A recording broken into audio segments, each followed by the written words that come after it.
Hey, you. Yes, you. Curled up somewhere warm right now. Maybe with one earbud in, maybe with the lights already low, and you can finally let the day go. Welcome back. I am so glad you are here tonight. And if this is your first time, if someone sent you a link or the algorithm nudged you in this direction at exactly the right moment, well, hello. Pull up a blanket. You are in the right place. Tonight I want to tell you a story. Not a battle story, not a story about empires crashing into each other or treaties being signed in marble halls. Tonight is a quieter story than that. Tonight I want to tell you about a girl, a 17-year-old girl who packed a small bag and a harpsichord and climbed onto a ship and sailed across a storm-tossed sea to marry a king she had never met, never spoken to, never even seen in person. A girl who left her mother and her brothers and her language and her home and everything she had ever known, and she did it with the almost unbearable understanding that she would probably never go back. Her name was Charlotte, Princess Sophia Charlotte of Mecklenburg-Strelitz, and the king was George III of England, and this is the story of how she got to him and what happened when she did. Before we step into this one together, I just want to take a quick moment. If this kind of storytelling brings something warm to your evenings, a little peace, a little wonder, a little quiet, huh? I did not know that. Please take a moment to subscribe to this channel and hit that like button. It truly means the world and it helps more people find their way here at night. And drop me a comment down below. I want to know where you are right now. In bed? On the couch? Driving somewhere with the windows cracked and the night air coming in? Tell me. I genuinely love hearing from you. Now, turn the brightness down just a little. Let the room get soft. Let the outside world do whatever it needs to do without you for a while. Tonight, it is just you and me and a girl on a ship, and we have a long way to travel. Close your eyes for just a moment if you can. Imagine you are standing at the edge of a lake, a small lake, perfectly still, somewhere in northern Germany. The year is 1755, and the light is the kind of pale silver that comes through clouds so thin they barely count as clouds at all, just a softness in the sky that makes everything below it look painted. The water is dark and flat, and it holds the reflection of pine trees so perfectly that you cannot quite tell where the trees end and the water begins. The air smells of wet earth and pine resin and something faintly sweet, like wild clover growing somewhere just out of sight, and the only sound in the whole world is a bird calling from somewhere deep in the forest, and if you listen very carefully, the distant, hesitant notes of a harpsichord drifting through an open window from a house across the water. That house belongs to the Duke of Mecklenburg-Strelitz, and the girl playing the harpsichord is 11 years old. Her name is Charlotte, and she has absolutely no idea what is coming for her. Let us start there. Let us start with the place she came from, because you cannot understand what it meant for her to leave if you do not first understand what she was leaving behind. Mecklenburg-Strelitz. Say it slowly. Mecklenburg-Strelitz. It sounds the way it feels, heavy and German, and a little bit formal, like a word that expects you to stand up straight when you say it. It was a duchy, a small territory in what we would now call the very north of Germany, tucked between the Baltic Sea and the great flat plains that stretch south toward Berlin. And when I say small, I mean genuinely small. Not small the way France was small compared to the Holy Roman Empire. Small the way a pond is small compared to the ocean. In the grand constellation of European power in the mid-18th century, Mecklenburg-Strelitz was barely a flickering candle. It had no great army. It had no sprawling trade network. It had no famous painters or poets or composers writing odes to its glory. What it had was land. Flat, quiet, tree-lined land, lakes, forests, farms, and a ruling family that had been there for so long they had essentially grown into the soil like the roots of the oak trees that lined every road. The capital, such as it was a town called Neustrelitz, but the ducal family spent much of their time at their residence in Miro, A tiny place, the kind of place where the church bell was the most exciting thing that happened on most days, and where everyone knew everyone, and the seasons turned with a regularity that felt almost like a heartbeat. Spring brought mud, and the first green shoots pushing through the dark earth. Summer brought long golden evenings and the smell of cut hay drying in the fields. Autumn brought the harvest and the particular sharp sweetness of apples piled in wooden crates. And winter brought silence, a deep woolen silence that settled over the land like a blanket, broken only by the crack of ice on the lake, and the thin smoke rising from chimneys into skies, so grey they seemed to go on forever. The people of Mecklenburg were farmers and fishermen and craftsmen and merchants, people who worked the land and the water with a steadiness that had been passed from parent to child for generations beyond counting. They were Lutheran mostly, quiet in their faith the way Northern Europeans tend to be quiet in their faith, not given to dramatic displays of devotion, but faithful in attendance and serious in prayer, and possessed of a moral framework that was as solid and as undecorated as the churches they prayed in. They were not rich. Neither were they desperately poor. They occupied that vast middle ground of European rural life where comfort was defined not by luxury but by sufficiency, where having enough was the aspiration, and having more than enough was viewed with a suspicion that bordered on disapproval. The duchy's court reflected this modesty. The ducal household was not the glittering, extravagant machine of Versailles or Vienna, where hundreds of courtiers jockeyed for position, and the cost of a single ball could have fed a village for a year. It was a household. A large one, yes, with servants and advisors and the various functionaries that any governing family requires, but a household nonetheless, governed by practical considerations and limited by a budget that did not permit excess. The furniture was sturdy rather than ornate. The meals were generous rather than elaborate. The entertainments were modest. A musical evening, a reading from a book of history, a walk in the gardens, pleasures that cost more in time and attention than in money, and that were, for that reason, all the more valued. It was the kind of place where the same families had been living for generations, where the names on the gravestones in the churchyard were the same names you heard in the market square, and the same names that appeared in the ledgers at the town hall. A continuity of presence that gave the whole duchy a feeling of permanence, of rootedness, of belonging to a specific patch of earth that belonged in turn to you. People knew each other, not in the superficial way that city people know each other, by name and occupation and general reputation, but in the deep ancestral way that comes from having shared the same soil and the same weather and the same festivals and the same funerals for longer than anyone can remember. The baker knew the blacksmith's grandmother. The pastor knew the miller's uncle. Everyone knew everyone else's business and everyone pretended not to, which is the social contract of small places everywhere. Charlotte was born here on the 19th of May, 1744. The youngest daughter, not the heir, not the important one, just the youngest girl in a family that by the standards of European royalty was remarkably unremarkable.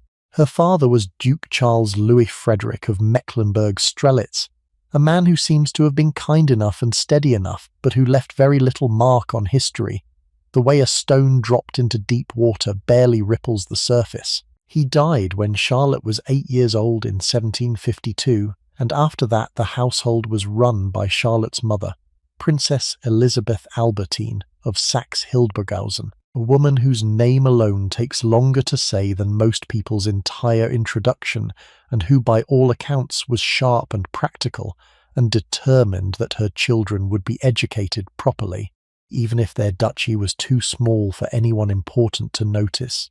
Not in the way that princesses in larger courts were educated, with platoons of tutors and dancing masters and portrait painters recording every milestone. Charlotte's education was quieter than that, more earnest. She learned French, because everyone who was anyone in 18th century Europe spoke French the way everyone who is anyone in the 21st century checks their email automatically, without thinking, as a basic condition of participation in the world. She learned German, of course, which was the language of her home and her heart, the language her mother used when she was tired, and the language the servants spoke in the kitchen wind seemed to carry across the flat Mecklenburg plains. She learned some Italian, because music was Italian and Charlotte loved music the way some people love breathing, not as an activity, but as a condition of being alive. She played the harpsichord. This is important. Remember this. She played the harpsichord with a dedication and a feeling that went beyond what was expected of a minor German princess filling her afternoons. She played in the mornings when the house was quiet, and the light came in long, pale shafts through the window glass. She played in the evenings when the candles were lit, and the shadows grew tall on the walls. She played when she was happy and was sad, and she played most of all when she was thinking, working through whatever was happening in that quick, curious mind of hers by letting her fingers find the notes, and the notes find each other, and the music find its way into the silence of the room like water filling a glass. She also read, widely, hungrily, in the way that people read, when they live somewhere small and quiet, and the books on the shelf are the only door to a larger world. She read natural history. She read botany.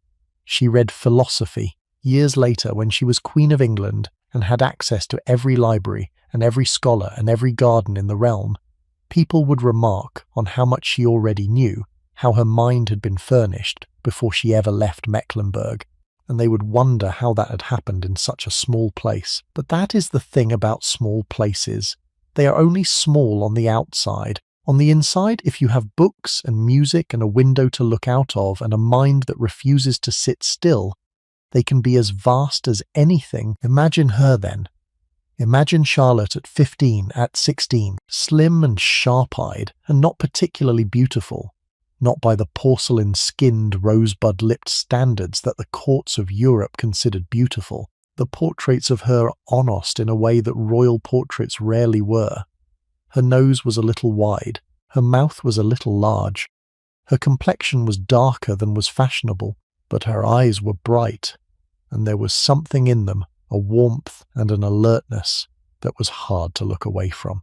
She looked, if anything, like someone who was paying attention, like someone who, if you told her something interesting, would lean forward just slightly and ask you to tell her more.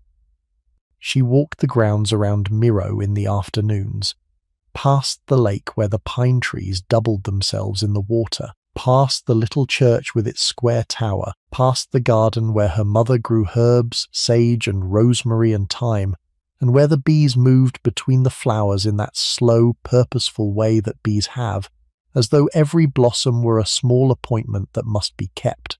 She walked and she thought, and she breathed the cold air that came off the lake in the mornings, air that smelled of water and stone and the particular green freshness of moss growing on things that have been still for a very long time.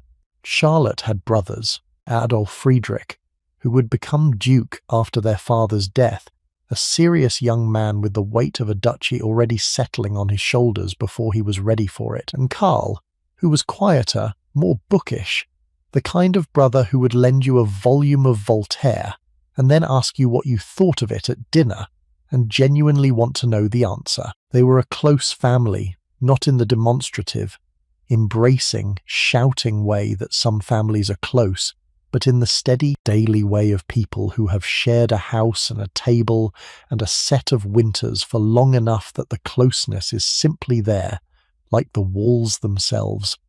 Unremarkable because it is everywhere. The daily rhythm of life in the duchy had a simplicity that Charlotte would remember for the rest of her life with a tenderness that surprised even her. Mornings began with prayer and breakfast, simple breakfast, bread with butter and honey, sometimes cold meats, coffee that was weak by today's standards, but hot and bitter, and served in cups so thin you could see the shadow of your fingers through the porcelain. The house woke slowly.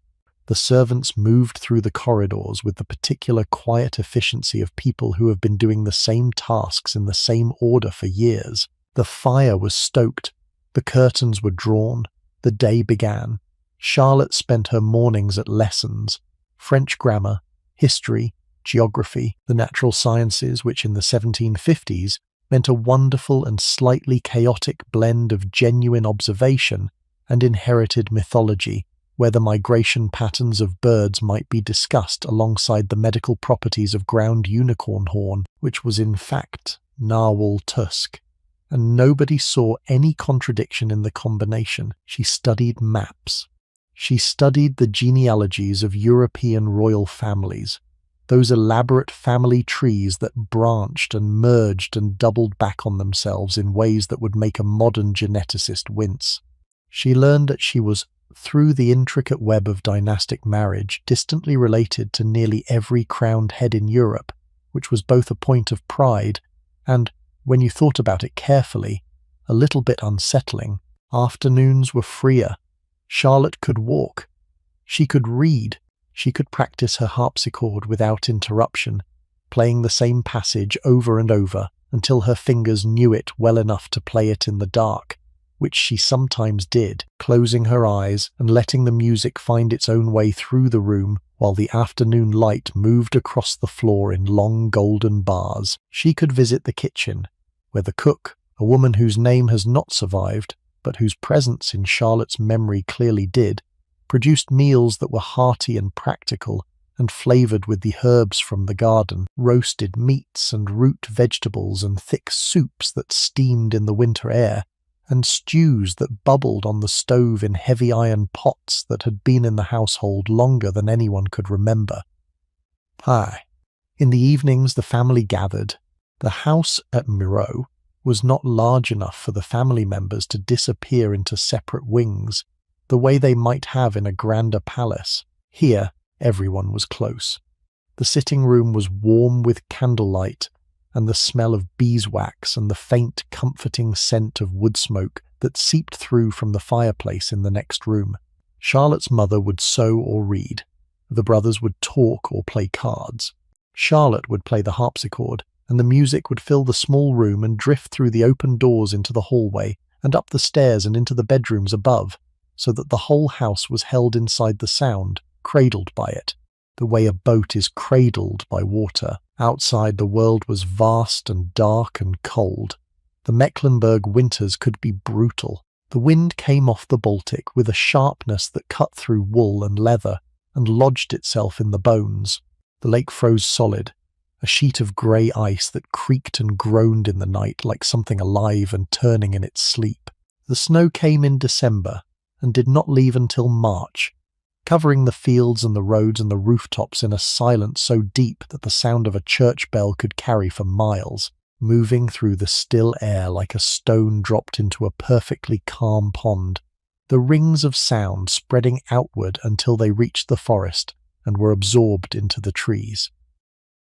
But the cold was not miserable, not the way we think of cold now, as an inconvenience to be avoided, a problem to be solved with central heating and insulated windows. The cold in Mecklenburg was a fact of life, and the people who lived there had been accommodating it for so long that their entire way of being was shaped around it. Houses were built with thick walls and small windows to keep the heat in. Stoves were massive, tiled ceramic structures that radiated warmth for hours after the fire had died. Beds were piled with eiderdowns and woolen blankets so heavy that climbing into them felt like being gently buried, and the food changed with the season, moving from the lighter fare of summer, fresh vegetables and fruits and salads dressed with vinegar, to the heavier, richer dishes of winter, preserved meats and cabbage and dumplings and thick gravy, and the particular dense, dark bread that Germans make, bread so heavy and so filling that a single slice with butter could carry you through an afternoon. Charlotte loved all of it, not with the self-conscious appreciation of someone cataloguing their childhood for future nostalgia, but with the unself-conscious absorption of someone who is simply living and who does not yet know that what she is living will someday be the thing she misses most. And she had no idea now. Let us talk about the king. George III came to the throne of England in 1760. He was 22 years old. He was the grandson of George II, and the first of the Hanoverian kings to be born in England, to speak English as his first language, to think of himself as English rather than German, and this mattered. Mattered because the Hanoverian kings who came before him, George I and George II, had always carried the faint smell of foreignness about them, a whiff of Hanover and sauerkraut and guttural consonants that the English public never entirely forgave them for. George III was different. He was theirs. He was English. He spoke without an accent. He loved the countryside. He loved farming and agriculture and the honest work of tending the land, which would eventually earn him the affectionate, slightly mocking nickname Farmer George. And when he became king at 22, the country looked at him and thought, well, at last, here is one of ours. But he needed a wife. And this is where politics enters the bedroom, as it always does with royalty, as it always has since the first king looked at the first map and thought, who can I marry that will make this map bigger? George's advisors drew up a list. Not a long list. A careful list. They were looking for someone who met very specific criteria. She must be Protestant, obviously, because the laws of England required it, and because the memory of the Catholic Stuarts was still fresh enough to sting. She must come from a family that was respectable, but not too powerful, because a queen from a major European house would bring entangling alliances and political complications that nobody wanted. She must be young enough to bear children, because the succession must be secured. She must be healthy. She must be educated enough to hold a conversation, but not so opinionated that she would cause trouble, and she must be willing to come to England and stay there. That is quite a list when you think about it. You must be good enough, but not too good. Important enough, but not too important. Smart enough, but not too smart. It is the kind of list that sounds less like a search for a life partner, and more a very specific piece of furniture that will fit a very specific space without drawing too much attention to itself. Charlotte's name appeared on this list because the Duchy of Mecklenburg-Strelitz was perfectly, almost comically, insignificant. Marrying her would not entangle Britain in any continental alliance. It would not anger France or Austria or Prussia. It would not complicate any treaty or upset any balance of power. Charlotte was, in the cold language of diplomacy, a safe choice, a sensible choice, a choice that would cause no trouble. And so the emissaries were sent, quietly, discreetly, the way these things were always done, with letters carried by men in good coats, riding fast horses across the flat lands of northern Germany. And in the summer of 1761, the offer arrived in Miro, an offer from the King of England, an offer of marriage, an offer that would take the youngest daughter of the most forgettable duchy in Europe and place her on one of the most powerful thrones in the world. Imagine receiving that letter. You are 17.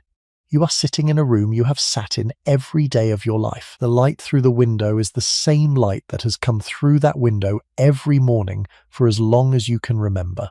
And someone hands you a piece of paper that says your entire life is about to change, that everything you know, every lake, every tree, every path you have walked, every room you have slept in, every face you have loved is about to become a memory, and that in its place you will have a crown and a country and a husband you have never met, and a language you do not speak, and a future so vast and so unknowable that thinking about it feels like standing at the edge of a cliff in the dark. What do? Do you cry? Do you smile? Do you go to the harpsichord and play something, anything, just to keep your hands from shaking? Charlotte said yes. Of course she said yes. There was no real option to say no, not for a girl in her position, not in 1761, not when the King of England was asking. But here is what I want you to hold in your mind as we continue this story. Charlotte did not merely say yes. She prepared herself. She gathered herself. She began, in the quiet, methodical way that she would do everything for the rest of her life, to get ready. Not just her trunks and her dresses and her harpsichord. Her mind, her heart. She began the process of leaving before she had even left, of releasing her grip on the world she knew, finger by finger, so that when the time came to let go entirely, she could do it with grace. That is a kind of courage that does not get written about very often. It is not the courage of battlefields or barricades. It is the courage of a girl sitting very still in a room that smells of beeswax and pine, and knowing that the next time she walks through that door, it will be for the last time. The weeks that followed were a blur of preparation. Dresses were ordered, fitted, adjusted, packed. Letters were written, arrangements were made. The household at Miro hummed with a kind of anxious energy, the way a house hums when something enormous is about to happen, and nobody is quite sure whether it is wonderful or terrible or both. Charlotte's mother oversaw everything. Elizabeth Albertine was not the kind of woman who left things to chance. She had raised her daughter to be capable and composed, and she intended to send her to England, looking like someone who belonged on a throne, even if the throne had not been part of the original plan. And then came the proxy wedding. Now, if you have never heard of a proxy wedding, it is exactly what it sounds like, and it is exactly as strange as you think it is. In the 18th century, when a royal bride had to travel a great distance to meet her husband, it was common practice to hold the wedding ceremony before she left, with someone standing in for the absent groom. This way she would arrive in her new country already legally married, which simplified all sorts of constitutional and diplomatic questions that nobody wanted to deal with at the last minute. Let me take you inside that ceremony, because it deserves more than a passing mention. It was one of the strangest and one of the most moving events in Charlotte's life, and it happened so quickly and so quietly that it is easy to rush past it on the way to the more dramatic parts of the story. But I think we should slow down here. I think we should stand in that chapel and breathe the air and watch it happen. Charlotte's proxy wedding took place on the 17th of August 1761 in the chapel at Miro. It was late summer, and the light that came through the small windows was the warm amber light of a season that is beginning to turn, the light that August gives when it knows September is coming and is trying to be generous while it still can. The room was small by the standards of royal ceremonies. Stone walls, candles in iron holders, the smell of old wood and cold stone, and the particular mustiness that churches develop when they have been breathing the same air for centuries. Charlotte's brother Adolf Friedrich IV stood in for King George. He wore his best coat and his best wig, and he said the words on behalf of a man he had never met, in a ceremony that was both perfectly legal and profoundly surreal. Charlotte stood in her wedding dress, which was white and silver and far more elaborate than anything she had worn before, and she spoke her vows to a room full of people she had known her entire life, in a church she had attended since she was a child, and she married a man who was not there. Think about that for a moment. Your wedding day, and the groom is your brother. The flowers are real, and the candle's vows ring is real, but the husband is 1,000 miles away, sitting in a palace in London, probably eating breakfast. There is something so deeply, almost absurdly human about this. The marriage is a fact. The paperwork is signed. The legal reality is complete, but the human reality, the part where two people look at each other and decide that they are willing to share a life, that part has not happened yet.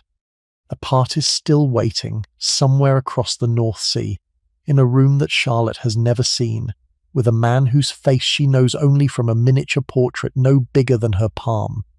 The minister spoke the words, the old words, the words that had been spoken in that chapel and in chapels like it for centuries, words about love and duty, and the covenant between two people who are choosing to make their separate lives into one shared life. Except that one of the people was not there, and the covenant was being entered into on faith, on a trust so absolute and so blind that it makes the stomach turn to think about it. Charlotte said "I do" to a man she had never met. She promised to love and honor and obey a voice she had never heard. She entered into the most binding agreement that human society has ever devised with a person who existed, for her only as a name on a document and a tiny face in a miniature painting no larger than a playing card. The ring was placed on her finger, a gold band simple and heavy, warm from having been held in someone's hand. Charlotte felt its weight.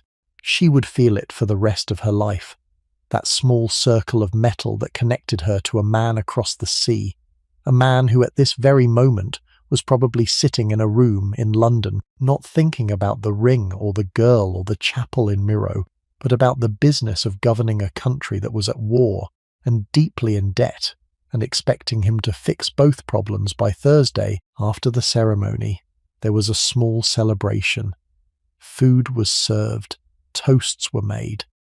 Charlotte's mother smiled the way mothers smile at weddings, which is to say with joy and grief and pride all tangled together in an expression that is trying very hard to be just one thing and failing beautifully.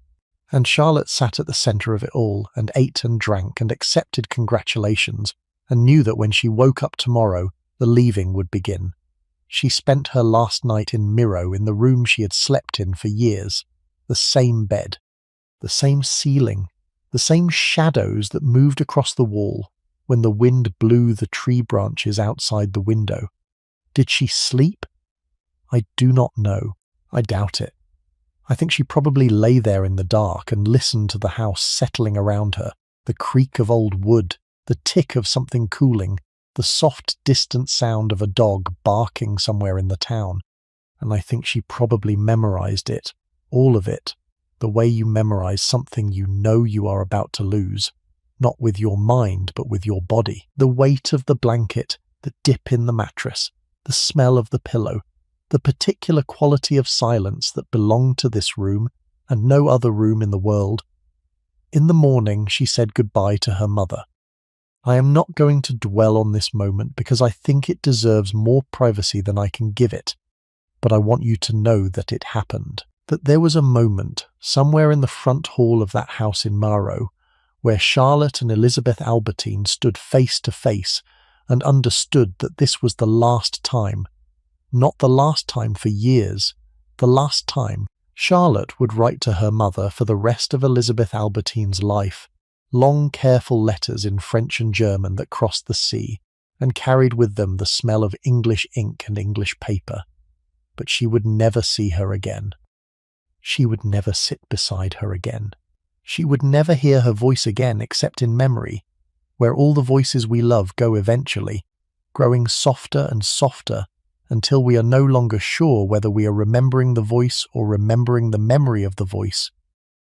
Charlotte climbed into the carriage. The upholstery was new.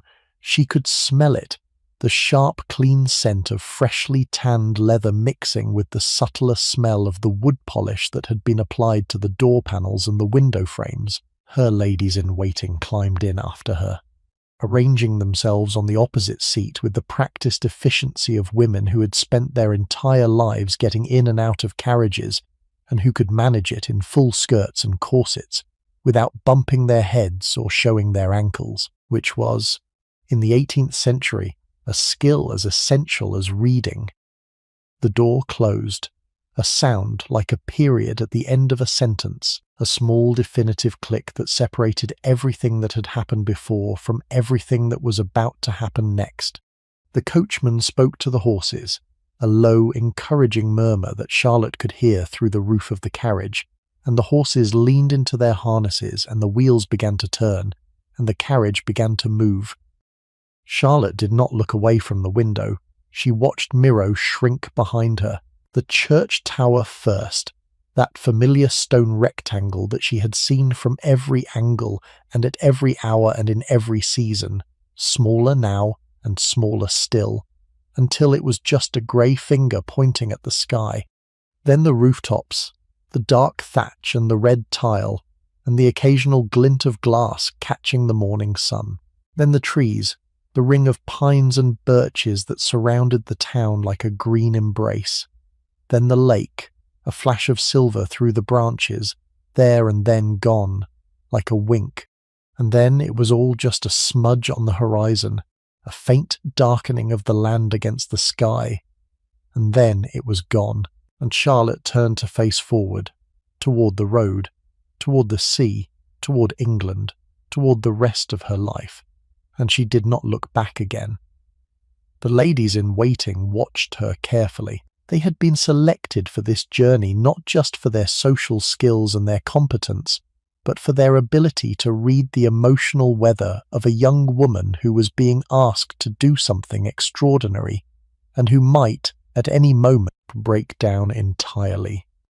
They watched for tears, they watched for panic, they watched for the sudden gulping breath that precedes a sob, the way sailors watch for the change in the wind that precedes a storm. But Charlotte gave them nothing.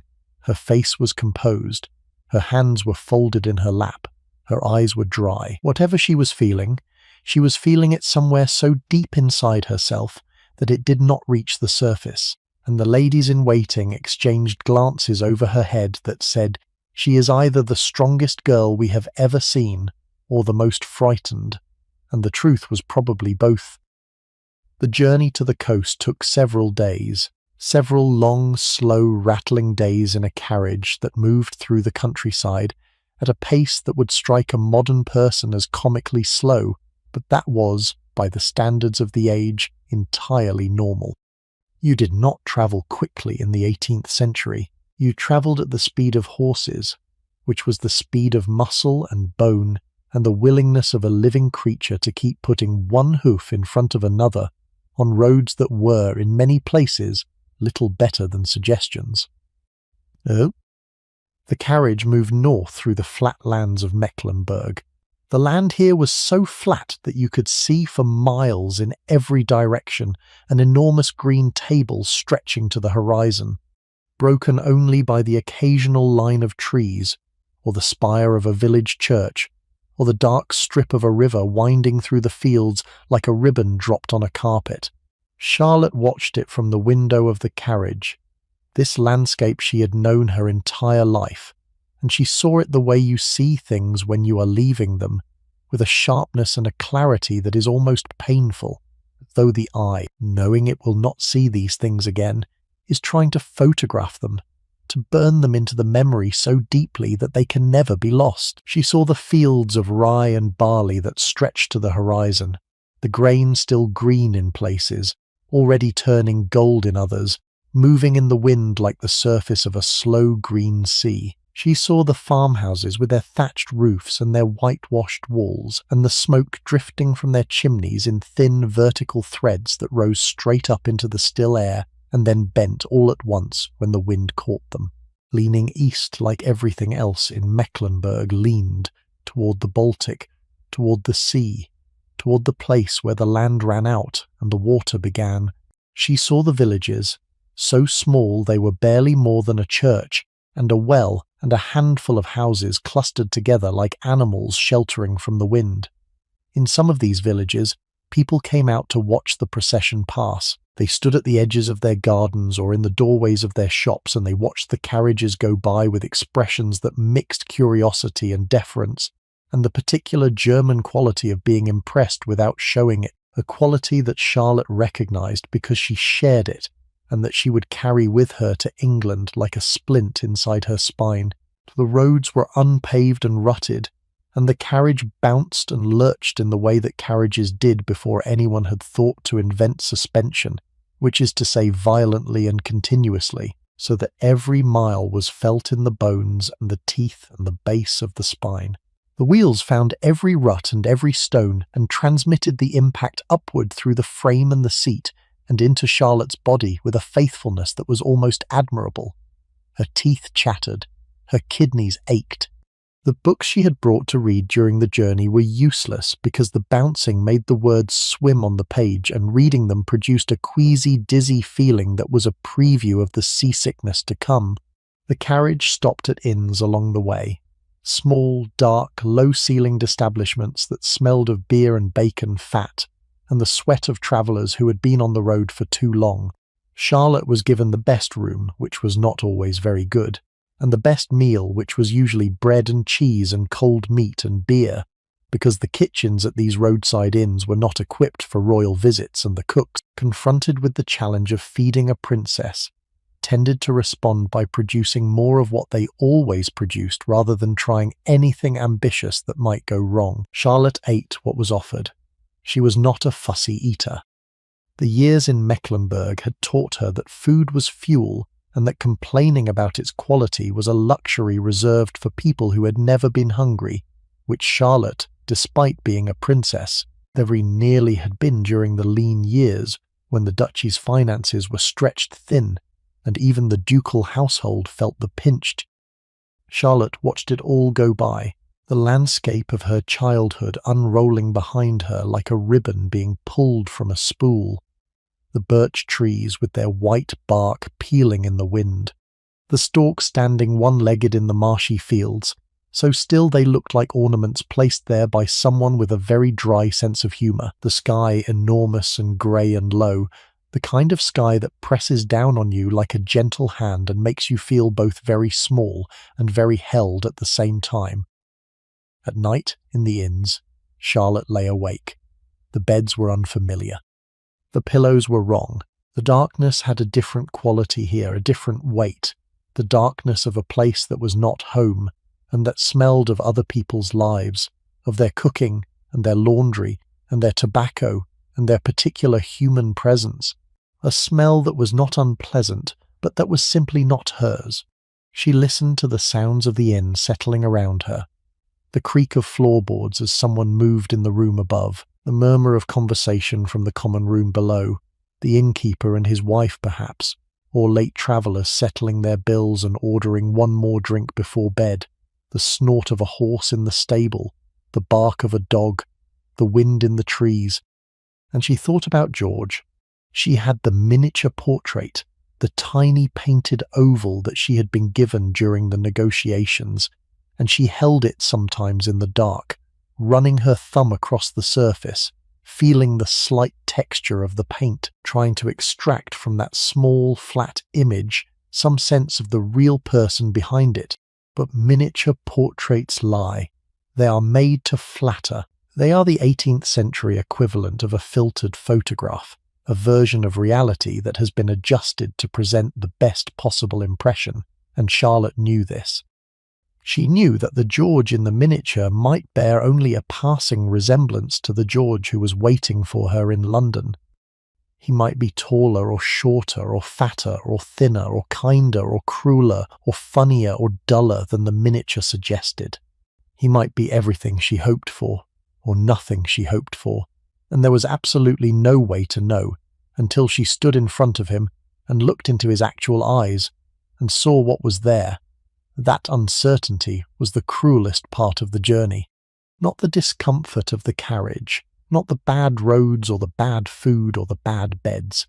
The uncertainty, the not knowing, the having committed her entire life to a direction without being able to see where it led. Charlotte was moving toward a man she did not know at a speed she could not control, and when she arrived she would have no choice but to love him, or at least to pretend to love him, which is a different thing entirely, and which Charlotte, who was honest down to her bones, would have found almost as frightening as the prospect of discovering that love was impossible. The second night was worse than the first. The novelty of the journey had worn off, and what was left was the raw, undecorated reality of displacement. The inn was smaller than the one before. The room was colder, the window did not close properly, and the night air came through the gap with a whistle that was just loud enough to prevent sleep, and just quiet enough to make you think you were imagining it. Charlotte's ladies-in-waiting were in the next room, and she could hear them talking in low voices, the particular intimate murmur of women who are sharing a room and sharing a worry and trying not to let either keep them awake. She could not make out the words. She did not need to. She knew what they were saying, because she was thinking the same thing. What if he does not like us? What if England is cold? What if we never see home again? The blankets at the inn smelled of lavender and something sharper, lye perhaps, the harsh soap that rural laundresses used to get linen clean. The pillow was stuffed with feathers that had been re-stuffed too many times and had compressed into a flat, lumpy mass that offered the idea of comfort without the substance of it. Charlotte lay on her back and looked at the ceiling, which was low and dark and crossed with heavy beams that she could barely see in the thin moonlight that came through the broken window. A spider had built a web in the corner where the beam met the wall. She could see it catching the light, a delicate silver architecture that trembled every time the wind pushed through the gap in the window. But that held, trembled and held, trembled and held, because that is what spiders do. They build and they hold and they rebuild when the wind tears it down. And they do not complain, give up. And Charlotte, lying in that bed in that inn on the road to the sea, found something oddly comforting in that. The mornings at the inns were hurried. Breakfast was served early, before the light was fully up, in rooms that smelled of last night's fire and this morning's bread. Charlotte ate quickly. Bread and butter and coffee, the coffee weak and bitter, and served in earthenware cups that were thick enough to survive being dropped on a stone floor, which they clearly had been, many times, given the chips around the rims. The innkeeper and his wife hovered, anxious and deferential, and clearly out of their depth, trying to serve a princess with the same equipment they used to serve farmers and merchants, and the occasional travelling pastor. Charlotte thanked them. She always thanked them. Politeness costs nothing, and it was the one currency she had in unlimited supply. Back into the carriage, back onto the road. The same bouncing, the same lurching, the same view of the world going by through a window that was never quite clean.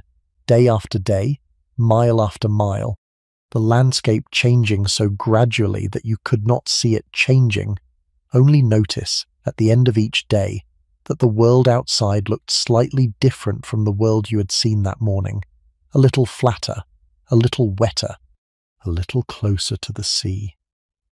The air changed as they moved north. You could smell the sea before you could see it, a sharpness that cut through the earthy sweetness of the fields, a saltiness that seemed to get into everything, your clothes, your hair, the leather of the carriage seat, and then, gradually, the land began to flatten even more, and the trees thinned out, and the grass became coarser and wetter, and the birds changed from the soft brown songbirds of the inland fields to the wheeling, crying gulls of the coast. And then there it was, the sea, grey and vast and moving, always moving, a living thing that stretched from the shore to the edge of the world and seemed to breathe in the same rhythm as the wind. And then, on the last day of the overland journey, the road crested a low rise and there it was, the sea. Charlotte saw it through the carriage window and felt something stop inside her, a gear catching, a mechanism pausing, because the sea was the boundary. Everything before this moment had been preparation, packing and planning and saying goodbye, and travelling through a landscape that was still, technically, connected to home by an unbroken chain of land. But the sea broke the chain. The sea was a gap, a void, a space that could not be crossed on foot or horseback or by carriage, that required surrendering yourself to a wooden vessel and trusting it to carry you across a substance that was not solid and not safe, and that had been swallowing ships and the people inside them since the first human being lashed two logs together and pushed off from the shore. They arrived at the port. Some accounts say Cuxhaven, near the mouth of the Elbe. Others say Stade. The exact location matters less than the feeling of it. Charlotte stepped out of the carriage for the last time on German soil. Her legs were stiff from days of sitting. Her back ached. Her dress, which had been pressed and perfect when she left Miro, was creased and dusty and bore the marks of every inn and every road and every uncomfortable night between here and home. She stood on the dock and stretched, subtly, in the way that well-bred women stretch, without extending their arms above their heads or doing anything that might be mistaken for enthusiasm, and she looked at the fleet of ships that had been assembled to carry her to England. The dock was a universe of activity. Men moved in every direction, carrying crates and barrels and coils of rope and the 1,000 other objects that a fleet of ships requires before it can leave port.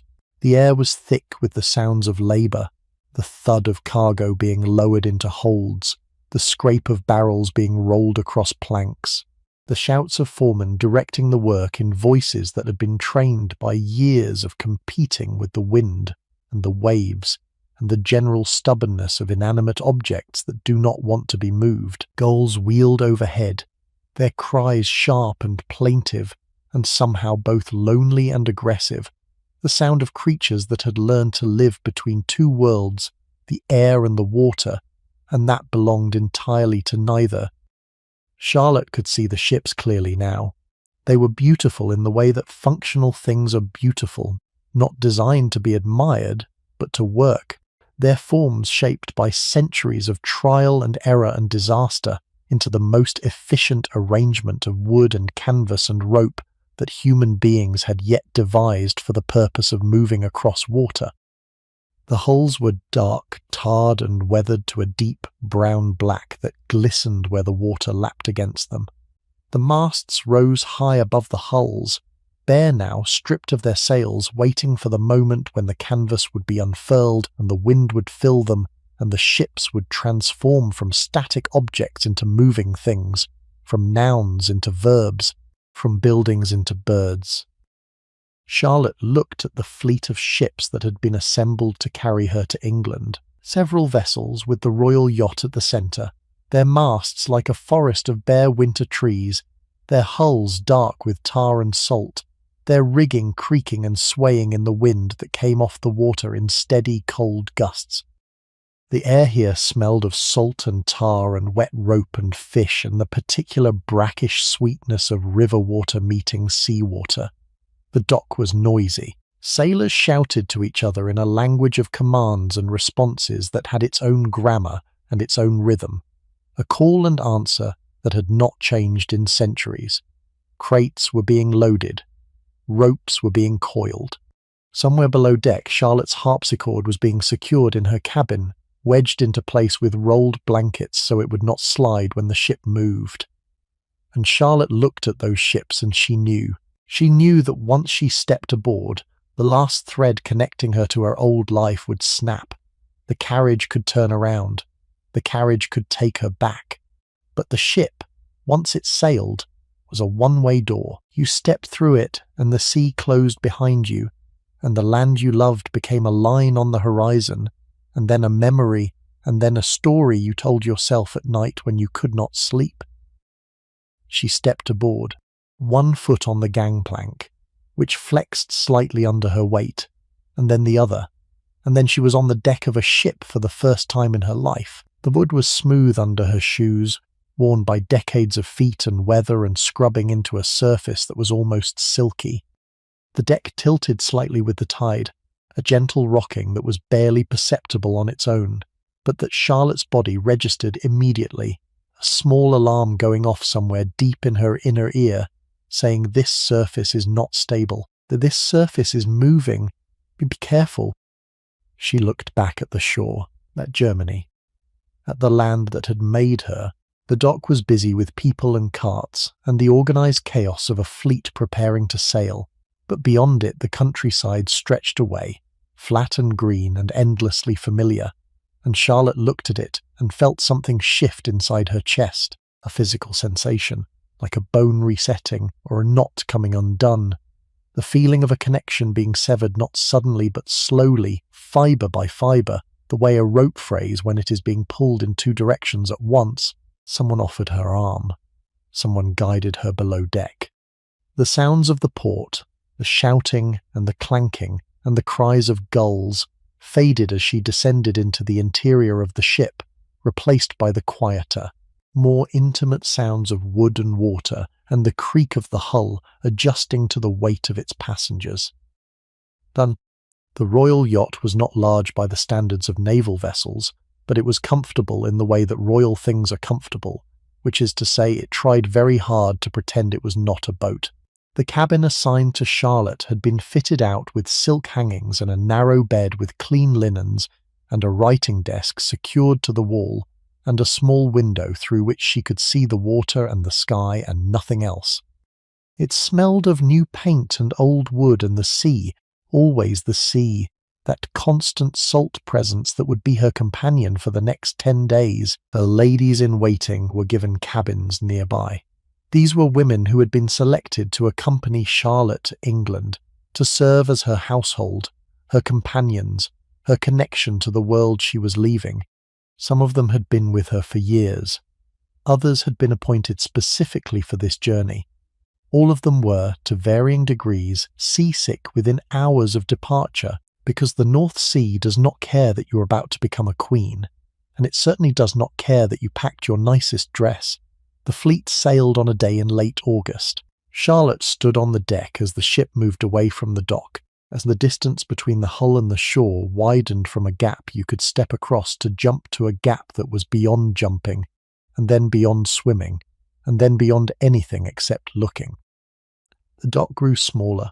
The people on it grew smaller. The buildings behind them grew smaller, and then the coast itself began to recede, the green line of Germany pulling back like a curtain being drawn, revealing behind it the enormous empty grey-blue stage of the North Sea. Charlotte stayed on deck longer than she needed to, longer than comfort or propriety required.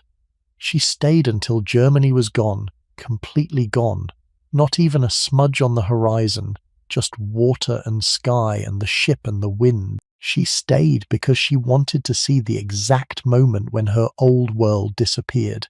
She wanted to be a witness to it. She wanted to be able to say, years from now, I was there, I saw it go, I watched my whole life vanish behind me, and I did not look away. Then she went below, to her cabin, to the harpsichord, to the narrow bed and the small window and the beginning of everything new. The weather initially was fair enough. The wind filled the sails with a sound like a giant breathing in, a deep, billowing inhalation that seemed to come from the ship itself, as though the vessel were alive and eager to move. The coast of Germany receded slowly, the way things recede at sea, not disappearing suddenly, but diminishing gradually, becoming flatter and thinner and more ghost-like, until it was just a grey whisper on the horizon, and then nothing at all. Just water. Water in every direction. Water below and sky above, and the thin seam where they met, stretching in a perfect circle around the ship, like the edge of a bowl. The first day was manageable. The ship rocked gently, a slow rhythmic motion that was almost soothing if you did not think about it too hard. A cradle motion, back and forth, the kind of motion that your body recognizes from somewhere deep in its memory, from before you were born, from the first dark, warm place where you floated and were held. Charlotte explored her cabin. She sat at her harpsichord and played a few notes and listened to them disappear into the creaking of the hull. She wrote a letter to her mother, though she knew it would not be posted until they reached England. She ate a small meal of bread and cold meat and wine, which was what was available, because cooking on a ship in the 18th century was a matter of whatever the galley could manage without setting the whole vessel on fire. The galley. Let me tell you about the galley, because the food on an 18th century ship tells you everything you need to know about the priorities of the age. The galley was a small, dark, low-ceilinged space deep in the ship's belly, and it operated on a single principle: nothing fresh lasts. Bread was baked in advance and carried as hard biscuit, a substance so dense and so dry that it had to be soaked in water or broth before it could be eaten without cracking a tooth. It was often infested with weevils, tiny beetles that burrowed into the flour during storage, and the standard practice was to tap the biscuit against the table to knock the weevils out before eating, or simply to eat in the dark so you could not see them.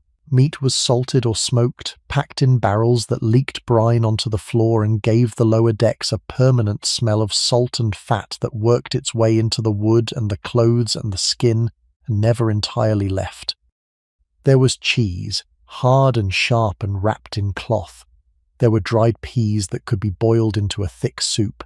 There were onions, because onions survive almost anything. And there was beer, because the water in the barrels went stale and green within days, and beer, having been boiled during brewing, stayed drinkable far longer. For the royal party, the food was better. A little. Charlotte would have had access to preserved fruits, jams, better wine, perhaps some dried sausages from Germany that she had brought with her as a small edible piece of home. But even a queen cannot conjure fresh vegetables from the middle of the North Sea, and the meals were monotonous and heavy, and designed for survival rather than pleasure. The sailors ate worse and worked harder and thought nothing of it. They were men who had been at sea long enough that the ship was more home to them than any house on land. They wore loose trousers made of canvas or heavy linen, tucked into the tops of their stockings or left to hang above bare feet, because shoes on a wet deck were a death sentence. Their shirts were long and stained and open at the neck. Their hands were calloused and cracked, and permanently darkened by tar, which they used to seal the ship's planking and waterproof the rigging, and which got into every crevice of skin and stayed there like a stain that had given up trying to be temporary. Some wore short jackets. Some wore scarves knotted at the throat. Most wore hats, wide-brimmed against the spray, or knitted caps pulled low against the cold. They smelled of tar and sweat and tobacco and the sea itself, that deep brine smell that was not unpleasant once you got used to it, just ever present, like a flavour in the air. They moved across the deck with a confidence that bordered on arrogance, their bodies adjusting to the roll of the ship without conscious thought, their feet finding purchase on wet wood as naturally as a cat finds a ledge. They hauled ropes and trimmed sails and climbed the rigging with a speed that made Charlotte's stomach drop just watching, their bodies silhouetted against the grey sky as they inched along yardarms 50 feet above the deck, with nothing between them and the water but air and nerve. They spoke their own language, a vocabulary of wind and canvas and rope that had been passed from sailor to sailor for generations. Words like tack and jib and bowline and weather gauge. Words that meant nothing on land but everything at sea. Always the sky, because the sky told them everything. At night, the ship became a different creature entirely. The sun went down and the sea turned black, and the sky, if the clouds were thin enough, filled with more stars than Charlotte had ever seen, even in Mecklenburg, where the darkness was deep and the nearest city was far away. At sea, without any landlight to compete with, the stars were overwhelming. They filled the sky from horizon to horizon in a dense, glittering blanket that made the darkness feel not empty but crowded, populated, alive with light that had travelled distances so vast that the mind could acknowledge them but not truly comprehend them. Charlotte, standing on the deck in the late evening with a shawl pulled tight around her shoulders and the wind in her hair and the ship moving beneath her like a breathing thing, would have seen the Milky Way as a great pale river of light running from one edge of the world to the other, and she would have felt, as everyone who has ever looked at that sight has felt, both very small and very connected, a single point of consciousness in a universe that was either terrifyingly indifferent or staggeringly generous, depending on your mood and your theology. The sounds of the ship at night were different from ship during the day. The shouted commands and the bustle of activity gave way to a quieter register.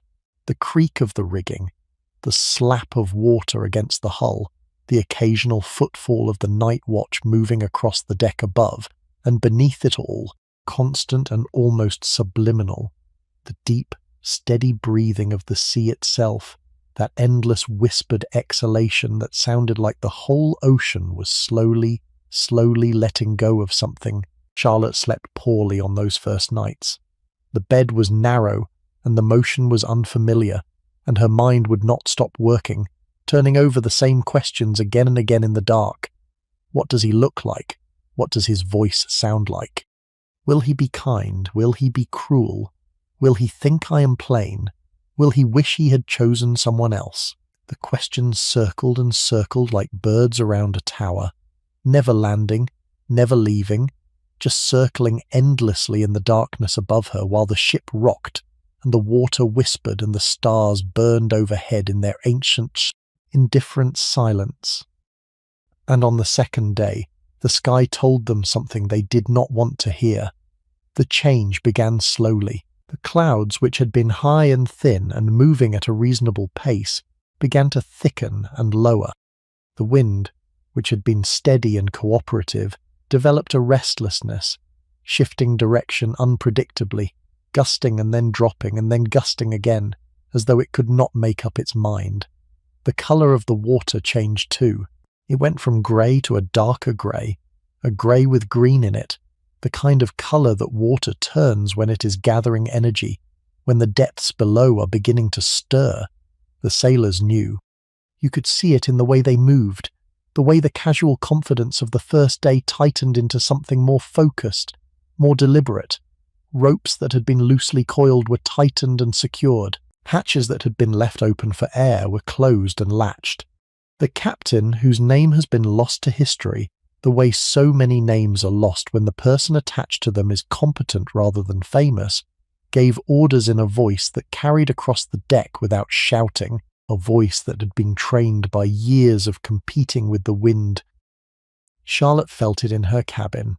The gentle rocking of the first day changed to something deeper, a slow, heavy roll that seemed to start in the floor and move up through her body and settle in her stomach. The harpsichord, despite the blankets wedged around its base, began to shift slightly with each roll, a soft wooden scrape against the cabin floor that kept time with the sea like a metronome made of oaken wire. And then the storm came, not all at once. Storms at sea do not arrive the way they do in movies, suddenly and dramatically, with a single crack of thunder and a wall of rain. Real storms build. They accumulate. They gather themselves over hours, adding wind to wind and wave to wave, and darkness to darkness until the whole world has changed, and you cannot quite remember when it started, because it feels like it has always been this way, like the calm of yesterday was the exception, and this howling, heaving violence is how the world actually works when it stops pretending. The wind came first, a sustained driving wind that hit the sails like a hand and pushed the ship sideways. The rigging screamed. That is the only word for the sound that standing ropes make in a gale, a high, thin scream that sounds almost human, almost anguished, as though the ship itself were crying out. The masts groaned.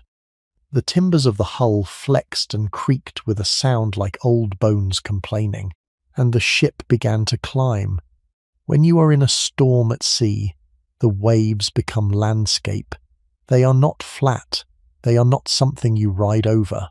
They are mountains, green-black mountains with white crests that tear off in the wind like smoke from a fire, and the ship climbs them the way a horse climbs a hill, straining and lurching, the bow lifting and lifting, until you think it will never stop, until you think the whole vessel will simply tip backward and slide down the way it came. And then you reach the top, and for one terrible, weightless moment you can see in every direction, and every direction is the same, just waves, just more mountains of water stretching to the horizon. And then the bow drops and the ship plunges down the other side with a force that throws everything not secured to the floor and slams the hull into the trough with a shudder that you feel in your teeth. Charlotte was seasick. Nearly everyone was. The ladies in waiting had retreated to their cabins and were lying in their narrow beds, clutching the edges of their mattresses and praying to whatever saints they considered most likely to listen. The ship's surgeon moved between them, offering what comfort he could, which was very little. Seasickness in the 18th century was treated with the same remedies that treated everything else. Rest, broth, perhaps a tincture of something herbal, and a general attitude of, well, you will either get better or you will not. The rain came next. Not gentle rain. Not even heavy rain. This was rain that moved horizontally, driven by the wind with such force that it stung the skin like thrown gravel.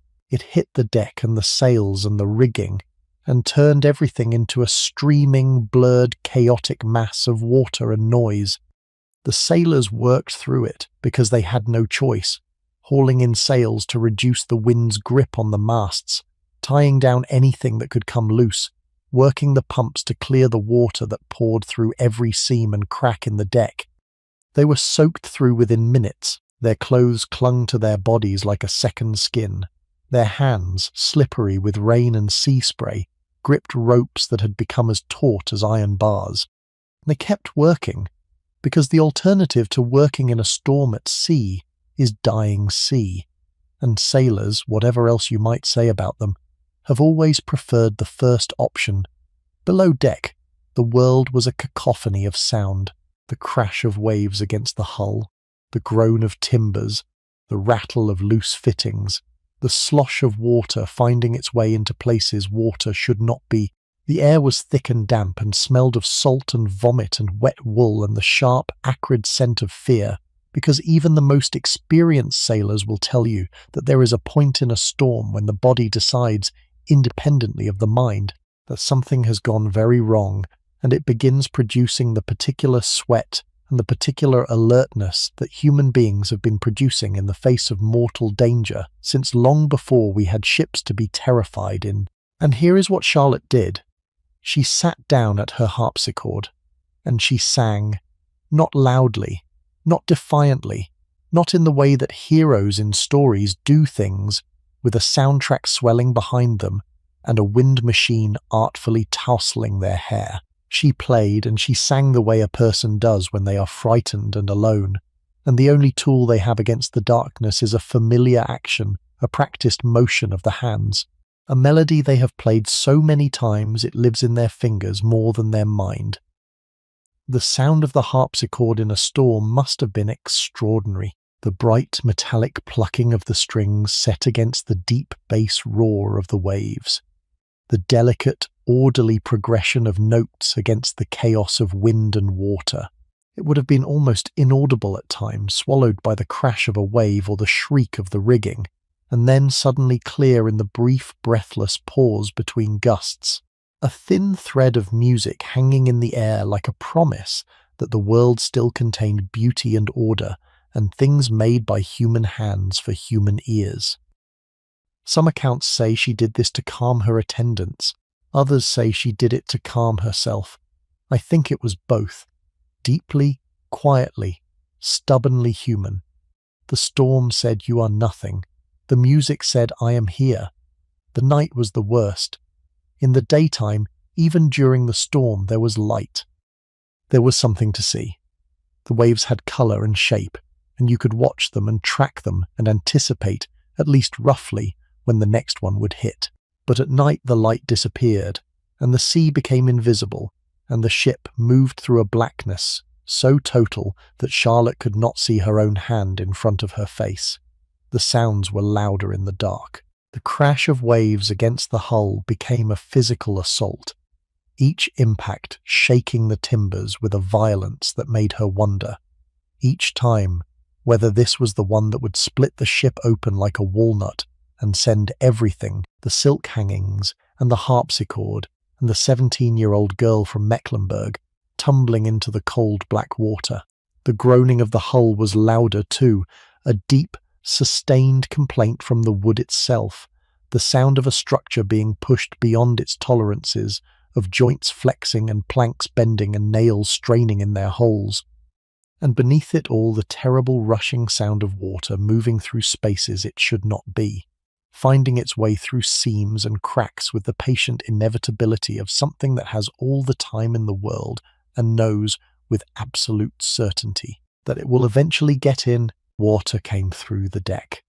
Not in a flood, not in a dramatic rush, but in steady, persistent drips and trickles that found the gaps between the planks and worked their way through and fell onto whatever was below. Charlotte's cabin developed a drip in one corner that fell with a metronomic regularity onto the floor, a soft tap-tap-tap that kept time with the rolling of the ship, and that Charlotte tried very hard not to think of as the sound of the sea counting down the seconds until it swallowed them all.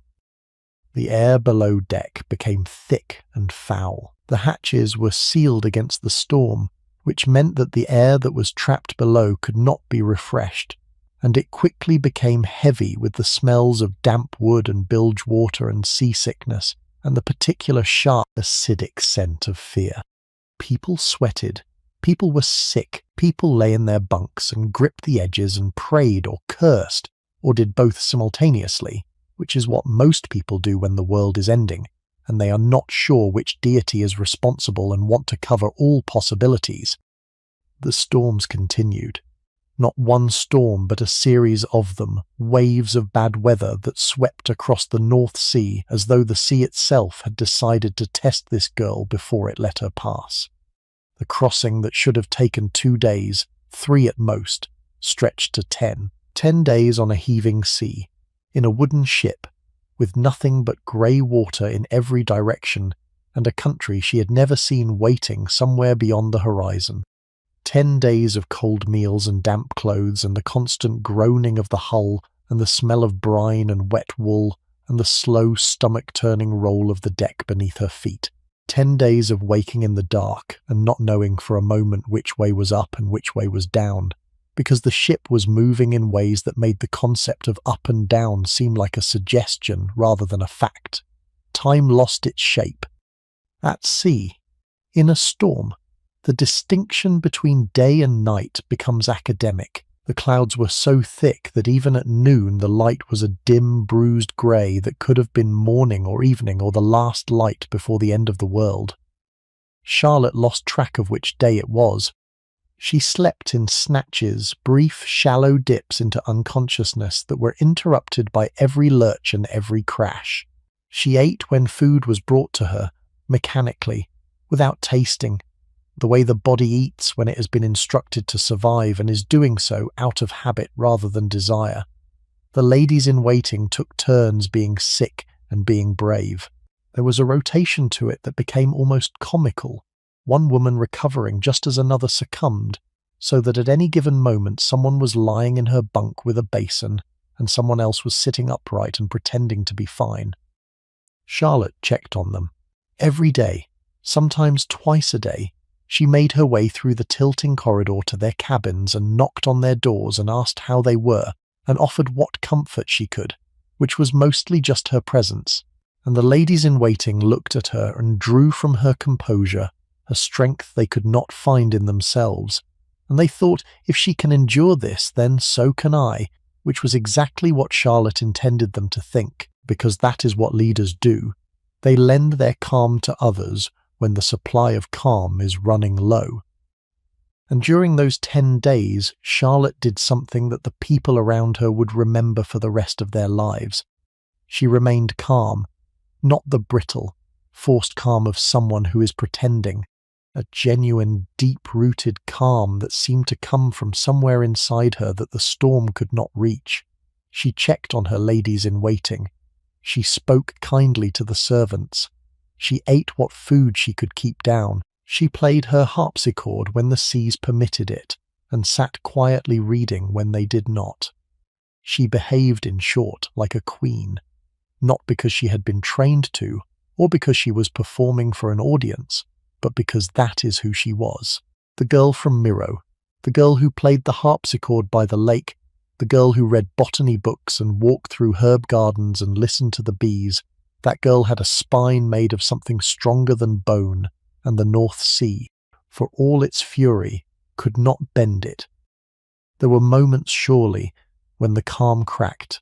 There must have been moments in the darkest hours of the storm when the ship dropped into a trough so deep that the lantern went out, and the cabin was plunged into total blackness, and the only sound was the screaming of the wind, and the hammering of the waves, and the terrible, splintering groan of a ship being pushed to the limits of what wood and rope and human skill can endure. There must have been moments when she gripped the edge of her bed and closed her eyes and thought, I am going to die here. I am going to die in this black water, and no one will ever know what I was thinking in the last moment, and George will never meet me, and my mother will never know how afraid I was. But those moments passed. They always do. The wave climbs and climbs, and you think it will never stop, and then it crests, and the ship slides down the other side, and the lantern catches a spark from somewhere and flickers back to life, and the darkness retreats to the corners of the room, and I'll remember that you are still here, still breathing, still afloat, still moving, however slowly, however painfully, toward the place you are supposed to be. Between the storms, there were calmer hours. Not calm exactly. The North Sea in late summer is never truly calm, but calmer. the waves settling from mountains to hills and the wind easing from a scream to a moan and the ship finding something closer to a steady rhythm, a predictable rise and fall that the body could learn to anticipate and accommodate. During these hours, Charlotte emerged from her cabin. She walked the deck, carefully, holding the rail, feeling the wind on her face and the spray on her skin and the vast, incomprehensible emptiness of the sea in every direction. There is something that the ocean does to the mind that nothing else can do. It empties it, the sheer scale of it, the absolute overwhelming vastness of water meeting, sky meeting water, overwhelms the capacity for thought the way a flood overwhelms a riverbank. You stand at the rail of a ship in the middle of the sea, and your mind, which has been racing and worrying and planning and fearing, simply runs out of material. There is nothing to look at, nothing to analyze, nothing to plan for, just water and sky, and the thin line between them and your own small self standing on a wooden platform that is the only solid thing in a liquid world. And in that emptiness, something happens. The mind stops. The thoughts stop. And for a moment, just a moment, you are nothing but a pair of eyes and a heartbeat and the sound of the waves. And it is terrifying. And it is peaceful. And it is both of those things at the same time and neither of them entirely. And you cannot explain it to anyone who has not stood there, because the language was not designed for this.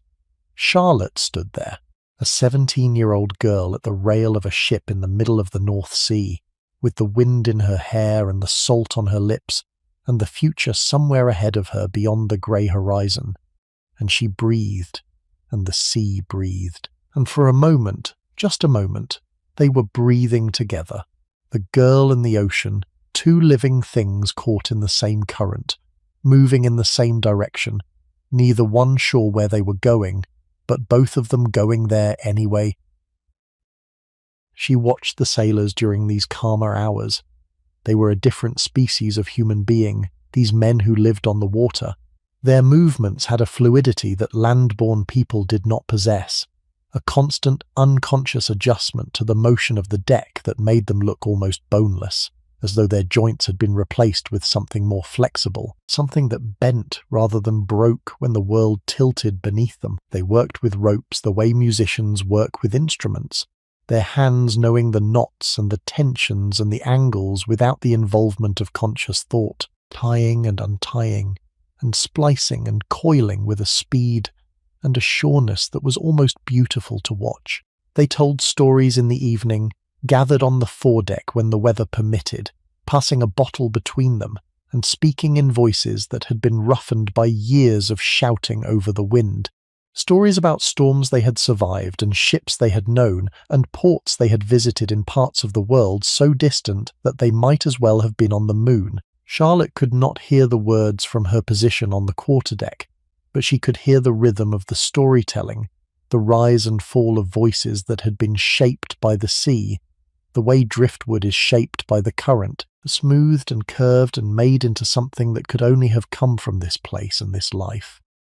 She noticed the rituals, the changing of the watch, every 4 hours, marked by the ringing of a bell that divided the day into segments as regular and as sacred as the hours of prayer in a monastery. The measurement of speed, done by throwing a knotted rope over the stern and counting the knots that ran out in a fixed time, a method so elegantly simple that Charlotte, with her mathematical mind, appreciated it instantly. The reading of the compass, that small miracle of magnetism and craft that sat in its housing on the quarterdeck and pointed, always pointed, toward the north, the one fixed thing in a world where everything else was moving. And she noticed the food being prepared. On the calmer days, when the galley could operate without setting the ship on fire, the cook produced meals that were monotonous but sustaining. Salt pork boiled in water until it was soft enough to chew. Dried peas cooked into a thick khaki-coloured porridge that the sailors called peas pudding and ate with a resignation that suggested they had long since stopped expecting food to be a source of pleasure. Ship's biscuit. Always ship's biscuit. the eternal companion of every meal at sea, dry and hard and speckled with the tiny black dots that were either spices or weevils depending on how much light you wanted to shine on the question, and grog, that famous naval beverage, a mixture of rum and water and sometimes lime juice, served in tin cups that clinked against each other when the ship rolled, a sound that became, over time, as much a part of the background noise of life at sea as the creaking of the rigging and the slap of waves against the hull. Charlotte ate what she was given, which was better than what the sailors ate, but not by as much as you might think. Fresh fruit was gone within the first 2 days. The bread that had been brought from Germany had turned stale, and then hard, and then, by the 5th day, had developed a greenish tint that Charlotte chose not to examine too closely. The wine was holding up better, kept cool in bottles stored deep in the hold, and Charlotte allowed herself a glass in the evening, sitting in her cabin while the ship rocked gently, and the last light of the day came through the small window and turned the wine the colour of rubies, the only splash of colour in a world that had been grey for so long that Charlotte was beginning to forget what other colours looked like. And then the wind would change, and the clouds would darken, and the sailors would start their purposeful tightening and securing, and the calm would end, and the sea would remember that it was the sea, and it was nobody's friend, and the whole terrible, magnificent, exhausting cycle would begin again.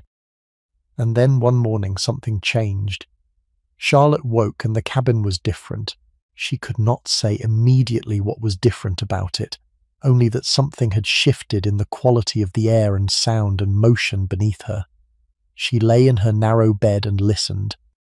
The wind was still there, but it was quieter, reduced from a howl to a murmur, the way a child's crying subsides after the worst of the upset has passed, still present, but no longer desperate, no longer dangerous.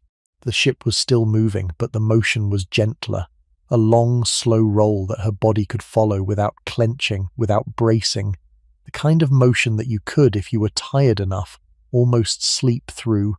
She got up. She washed her face in the small basin that was bolted to the wall of her cabin, the water cold and slightly brackish, but wonderfully, gloriously fresh against her salt-crusted skin. She ran her fingers through her hair and winced at the tangles. She straightened her dress, which had been slept in for so many nights that it had given up pretending to be formal and had settled into the shape of her body like a second skin, and she went up on deck. The storm was over.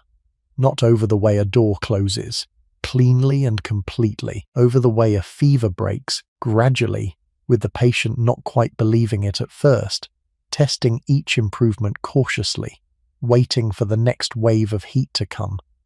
The wind eased. The waves, which had been mountains, became hills and then slopes, and then a long rolling swell that was firm but manageable. The sea's way of saying, "I am done with you for now."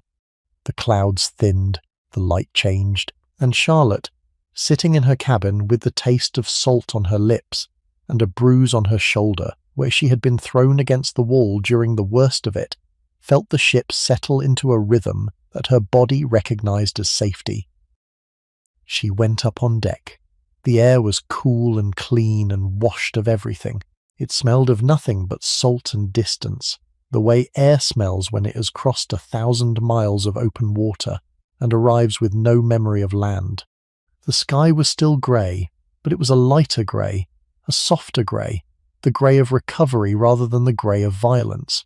The sailors were moving about the deck with the careful, methodical energy of people who have survived something and are putting their world back in order. Ropes were being recoiled. Sails were being adjusted. Someone was mopping the deck with a steady, rhythmic swish, swish, swish that was the most comforting sound Charlotte had heard in days.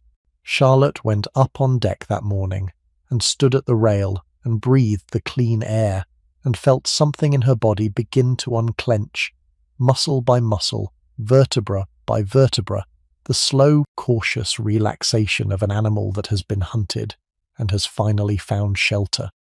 The sea was still grey. The sky was still overcast, but the light was different, brighter, more diffuse, as though the sun were not quite ready to show itself, but was at least willing to admit that it existed.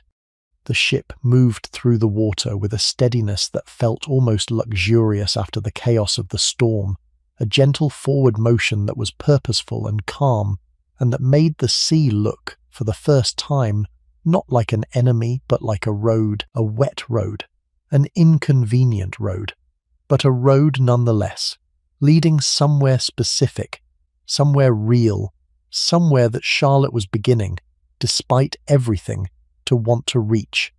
She had been at sea for the better part of 10 days. Her body had changed, not visibly, not dramatically, but in subtle ways that she could feel if she paid attention. Her legs were steadier on the moving deck than they had been at the beginning. Her stomach had settled into a wary truce with the motion, no longer actively rebelling, but not entirely at peace either. A diplomatic standoff that could be broken by any sudden wave. Her hands were dry and slightly cracked from the salt air. Her hair, despite her lady's best efforts, had a texture that it had never had before. Coarser, thicker, as though the sea had woven something into it that could not be combed out. She smelled of salt. She smelled of the ship. And then someone called out from the rigging. A voice from above, clear and carrying, the kind of voice that cuts through wind and distance, as cleanly as a knife through cloth. And the word it carried was land. Land. There it was. A thin grey line on the horizon, so faint at first that it could have been a trick of the light, a shadow on the water, a low cloud clinging to the surface of the sea. But it was not a cloud. It was solid. It was real. It was England. The coast grew as they approached. The thin line thickened into shape. Charlotte could see cliffs, or the suggestion of cliffs, a darker mass rising from the water. She could see the smudge of green above them, fields and hedgerows and trees visible as texture rather than detail, like the rough brush strokes of a painting seen from too far away to read. Rooftops, a church tower, the masts of other ships in a harbour, Harwich, the port of Harwich, in Essex, her first sight of the country that would be her home for the rest of her life. What did she feel, standing at the rail of that ship, salt-stained and exhausted and bruised, looking at a coastline she had never seen before? Relief, certainly. The storm was over. The sea had let her pass. But what else? Joy? Fear? Strange floating numbness that comes after days of sustained anxiety, when the danger lifts and the body does not quite know what to do with itself because it has been clenched for so long that relaxation feels like a new kind of stress. I think she felt all of it. I think she felt everything at once in the way that you do at the hinge moments of your life, the moments that divide before and after, the moments when you stand in one world and look across at another, and know that in a matter of hours you will belong to the new one, and the old one will begin its long, slow transformation from reality into memory. The coast grew closer, slowly, because that is how things happen at sea, not in jumps and cuts the way they happen in films, but in a long, gradual, almost imperceptible accumulation of detail.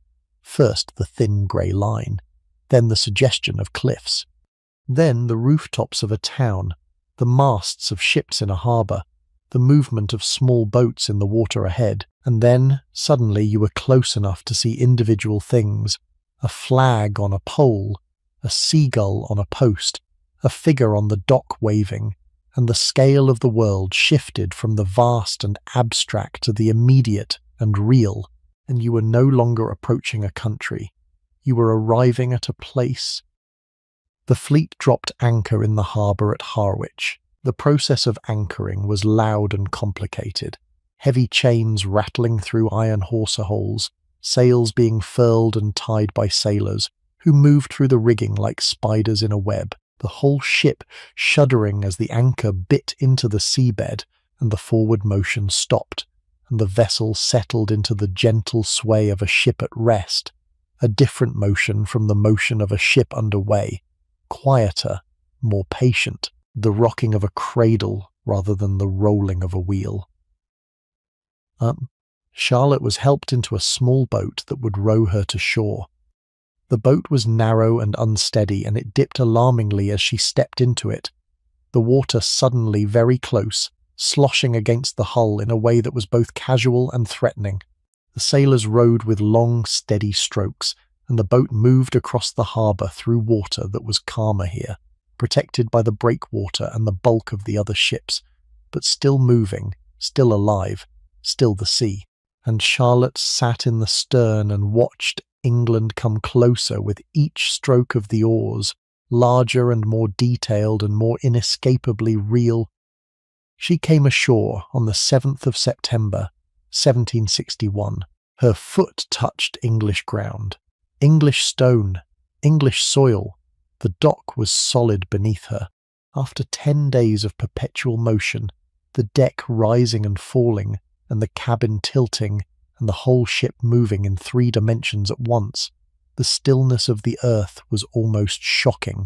Charlotte stood on the dock and felt the ground not move, and something inside her that had been clenched for 10 days, some deep muscular tension in her core that she had not even been aware of because it had become so constant, something released. And she swayed, just slightly, just for a second. The way a person sways when they have been carrying something heavy for a very long time, and they finally set it down, and the body, suddenly unloaded, does not quite know what to do with the lightness. The dock at Harwich was not grand.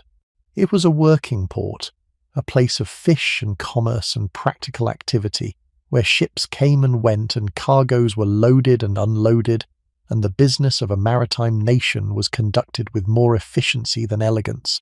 The dock smelled of fish and seaweed and tar and the particular sharp iodine tang of the sea at its edges, where the waves meet the land and the water is shallow enough to stir up the bottom. Fishermen mended nets in the shadow of the warehouses. Crates of salted herring stood in stacks, waiting to be loaded onto carts and carried inland. Children ran between the legs of the adults, barefoot and quick, and apparently immune to the cold, which was impressive given that the September wind coming off the North Sea had a bite to it that made Charlotte's eyes water. The people of Harwich came out to see her. Word had spread, the way word always spreads in port towns, through the network of gossip and observation that connects every fisherman's wife and every dockside tavern keeper and every child who has nothing better to do than watch the harbour and report on what arrives. They lined the dock and the streets beyond it, ordinary English people in ordinary English clothes, and they stared at Charlotte with the frank, unself-conscious curiosity that the English bring to anything foreign and interesting. Some cheered, some waved, some just looked, taking in this small, dark-haired girl who had come from across the sea to be their queen, assessing her with the practical eye of people who have been governed by foreigners before, and who know that the important thing is not where the queen comes from, but what she does when she gets here. Charlotte stepped off the ship and onto English soil for the first time, and the ground did not move. After 10 days at sea, the stillness of the earth felt strange, almost wrong, as though the world had forgotten how to breathe. Sailors call this land sickness, the reverse of seasickness. And Charlotte would have felt it as she walked, a faint unsteadiness in her legs, a lingering phantom motion in her inner ear, the sea's last claim on her body, its parting gift. There was no time to rest, no time to bathe or change or sit quietly in a room that did not move and drink a cup of tea and gather herself, because George was waiting, and the wedding was happening that evening.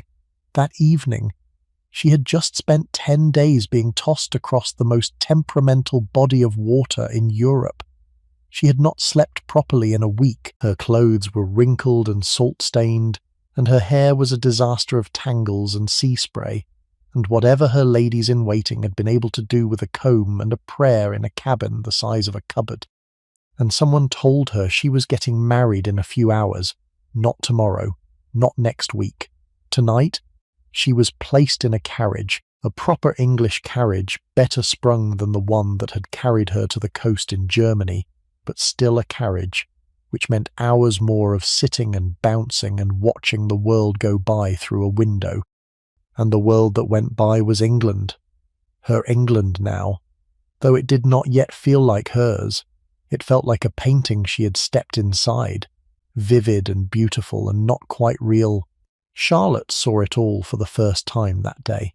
The English countryside in early September, the hedgerows thick and tangled and studded with blackberries that hung in heavy clusters of deep purple, almost black, begging to be picked.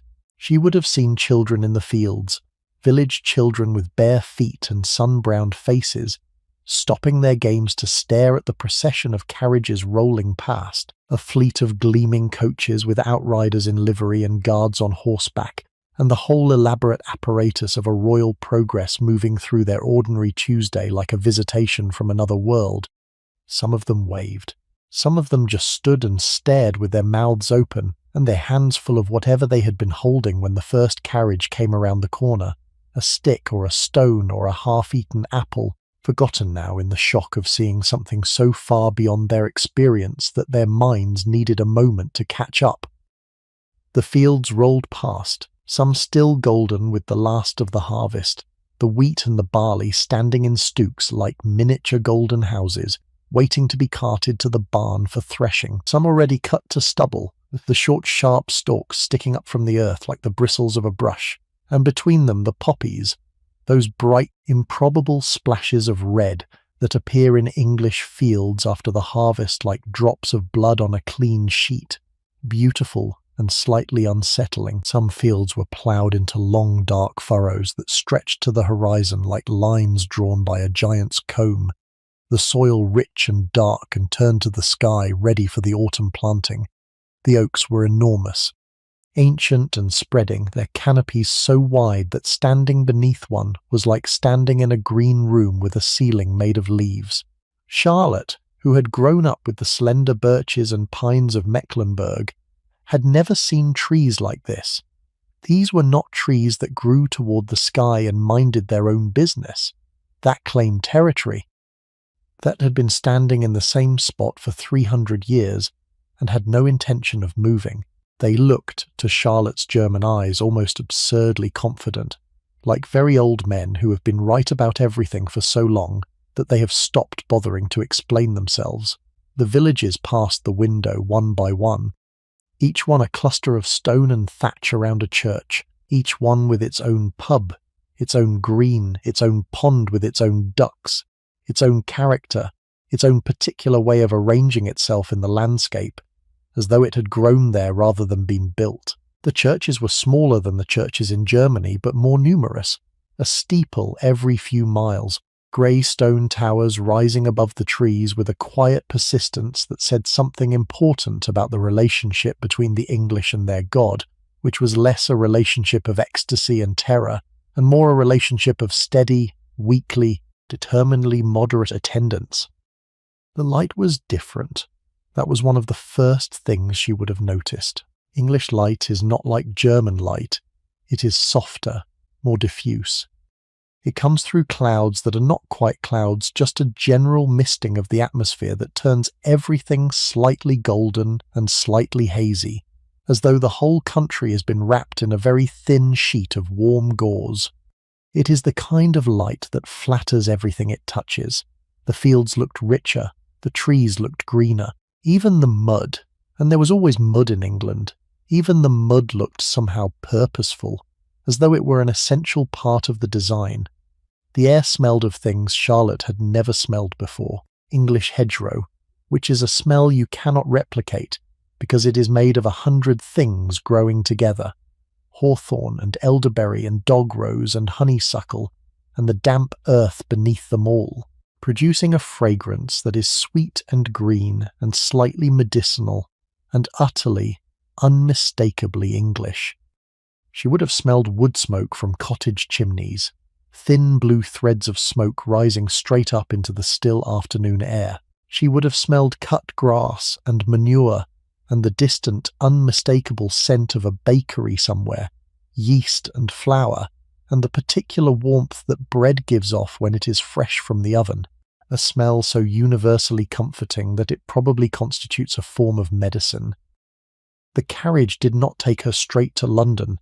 That is important. The journey from Harwich was too long to complete in a single day, and Charlotte, after 10 days at sea, was in no condition to be presented to a king, and married to him without at least one night of sleep on a bed that did not move. The procession stopped at Witham in Essex, at the residence of Lord Abercorn, who had been given the considerable honour and the considerable headache of hosting the future Queen of England for a night at essentially no notice. Imagine being Lord Abercorn.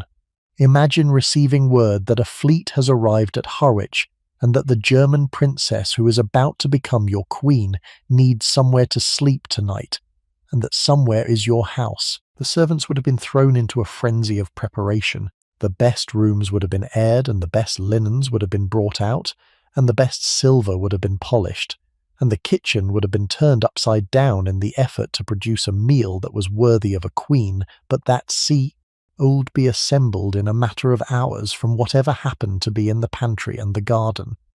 Roast fowl, probably. Bread baked in a hurry. Wine brought up from the cellar. The good wine. The wine that had been sitting in the dark for years waiting for an occasion important enough to justify opening it. This was that occasion. Charlotte arrived at Lord Abercorn's house tired beyond words. The carriage ride from Harwich on roads that were better than German roads but still far from smooth had finished what the North Sea had started. Her body ached. Her eyes were heavy. Her clothes, despite the best efforts of her ladies-in-waiting, were still carrying the memory of 10 days at sea, a faint salt stiffness in the fabric that no amount of brushing could entirely remove.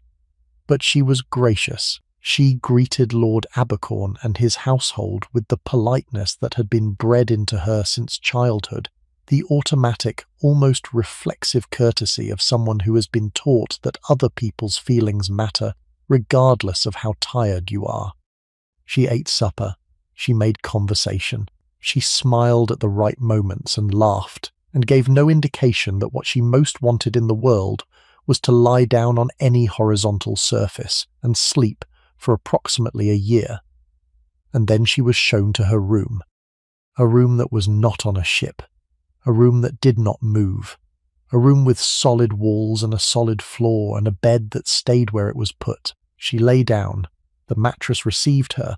The pillow received her. The silence of an English country house at night settled over her like a second blanket. That particular silence that is not really silence at all, but a tapestry of small sounds.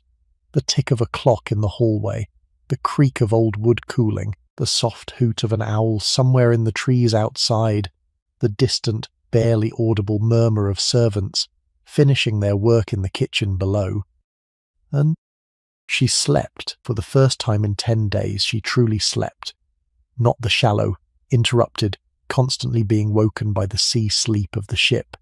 Real sleep, the deep, thick, heavy sleep that the body demands when it has been pushed too far for too long. The sleep that pulls you down like an undertow and holds you in a darkness so complete that there are no dreams, only rest. Only the slow repair of cells and muscles and nerves that have been on alert for so long they have forgotten what it feels like to stand down.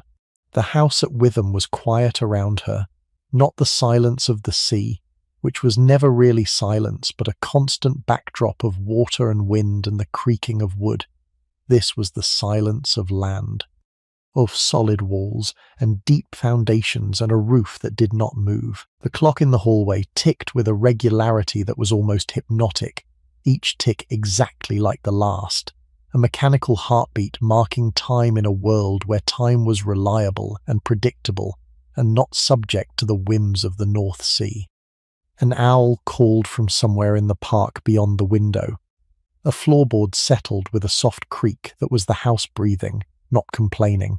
And Charlotte lay in a bed that was warm and still and dry, and felt, for the first time since Moreau, something close to safe. She woke in the night once, briefly, disoriented. The bed was not moving. That was the first thing she noticed.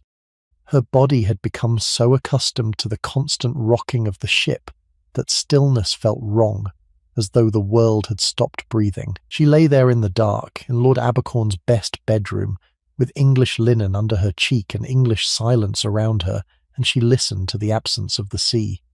No waves, no wind screaming through the rigging, no groan of timbers, no drip of water finding its way through the deck. Just quiet, just peace, just the tick of a clock, and the distant call of an owl, and the soft, barely perceptible sound of her own breathing, in and out, the oldest rhythm in the world, the rhythm that was there before the sea and before the ship, and before the storm and before any of this happened. In the morning she woke to birdsong, English birdsong, which was different from German birdsong in ways that she could not quite articulate, but that she noticed immediately, the way you notice when someone speaks your language with a different accent. The birds here sang on a different scale. Their songs had a different texture, a different brightness. Blackbirds and thrushes and the high, sweet trill of something she did not recognize, singing the dawn in from the trees outside her window, announcing the arrival of a day that was, for Charlotte, the most important day of her life. She could smell breakfast being prepared somewhere below. Bacon, toast, the rich, dark, slightly burned smell of English tea being brewed in a pot that had been making tea for so long that the tannins had stained the porcelain the colour of autumn leaves. And something else, something sweet, preserves perhaps, or marmalade, that peculiarly English invention that takes bitter Seville oranges and transforms them through sugar and patience into something golden and translucent and entirely wonderful. In the morning she rose. She dressed. Her ladies-in-waiting, who had also slept for the first time in what felt like forever, attended to her with renewed energy. Her hair was properly styled, her dress was pressed and adjusted. The salt and the storm and the exhaustion were, if not erased, then at least concealed beneath the careful architecture of silk and powder and composure that was expected of a woman about to meet a king. The carriage took her from Witham toward London. And now Charlotte began to see England properly, not through the blur of exhaustion that had coloured her arrival at Harwich, but with clear eyes, rested eyes that were hungry for detail because the detail was all new, and because detail is what the mind reaches for when it is trying to understand a place it has never been. The Essex countryside in September was beautiful in a way that Mecklenburg was not. Mecklenburg was beautiful, the way a plain face is beautiful, honestly, without pretension, with a directness that grew on you over time. Essex was beautiful the way a garden is beautiful, tended and shaped, and arranged every field bounded by a hedgerow, every hedgerow thick with centuries of growth. Hawthorn and blackthorn and elder and wild rose all woven together into a living wall that divided the landscape into rooms, green rooms, golden rooms, brown rooms, each one with its own character and its own light and its own particular community of birds and insects and small mammals going about their business with a total indifference to the royal carriage rolling past. The roads were better here, still unpaved, still rutted, but wider and more carefully maintained, with ditches on either side to carry the rainwater away, and with surfaces that had been packed and rolled and repaired often enough that the carriage could move at something close to a comfortable pace. If comfortable is a word that can be applied to any form of 18th century road travel, which it probably cannot, but at least Charlotte's teeth were no longer chattering. She saw farmhouses that were different from the farmhouses in Mecklenburg. English farmhouses were made of brick or stone or a combination of both, with roofs of thatch or tile that sat on the buildings like hats, each one slightly different, each one shaped by the materials that were available locally and the preferences of the family that lived inside. Some had gardens in front, small patches of colour and order, roses climbing the walls and herbs growing in neat rows beside the path. Some had orchards behind them, apple trees heavy with the September fruit, their branches bending under the weight, the grass beneath them scattered with the windfalls that nobody had yet bothered to pick up, soft brown fruits that smelled sweet and slightly alcoholic, and that attracted wasps that moved between them in lazy, drunken spirals. She saw pubs, not the roadside inns of Germany, but proper English pubs, with painted signs hanging from iron brackets and names that were both specific and mysterious: the Fox and Hound, the Red Lion, the King's Head, each one a small sovereign nation of beer and conversation, and the particular warm, beery, slightly smoky atmosphere that English pubs have cultivated for centuries, and that has never been successfully replicated anywhere else in the world. She saw churches, so many churches.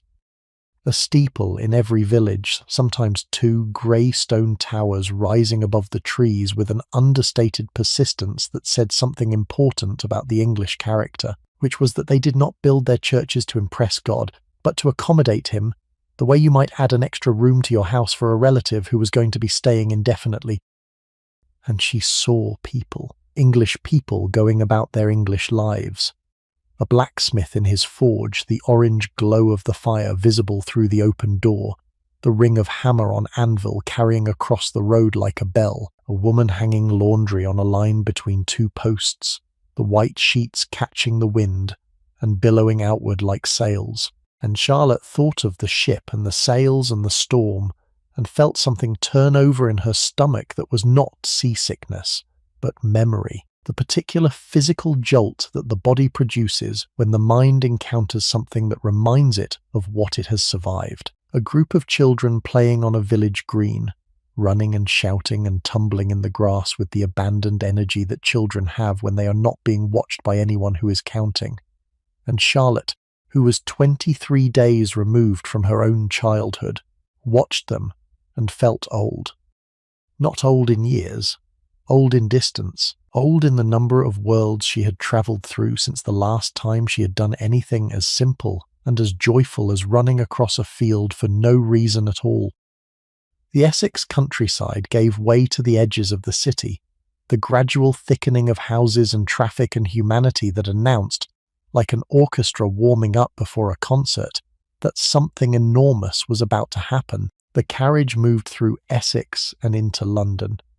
And here is where I want you to feel what Charlotte felt, because the approach to London in 1761 was not like the approach to any modern city. There was no skyline in the distance announcing it, no motorway signs counting down the miles. London crept up on you. It gathered around you.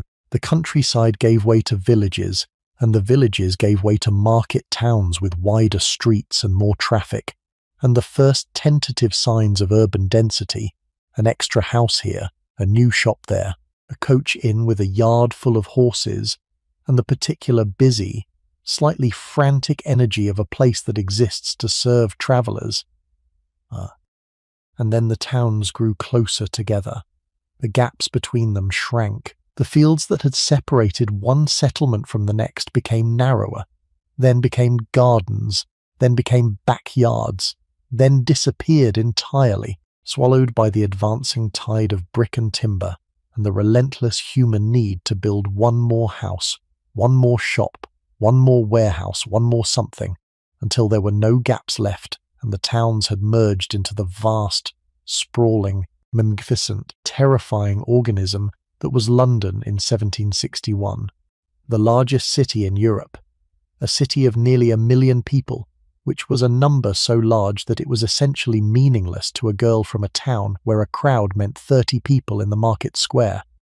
The streets narrowed and filled with noise and motion and life, carriages and carts and horses and people, so many people moving in every direction at once, shouting and laughing and arguing and selling things and buying things and living their lives at a volume and a density that Charlotte had never experienced and could never have imagined. Charlotte pressed her face closer to the carriage window.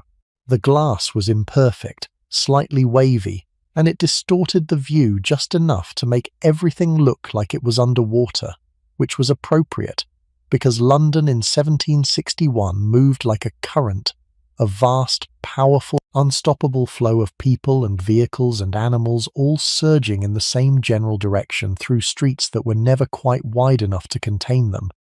The noise was extraordinary. After 10 days of ocean silence punctuated by storms, and 10 more days of the muffled quiet of the countryside, London was an assault on the ears. Wheels on cobblestones, hooves on cobblestones.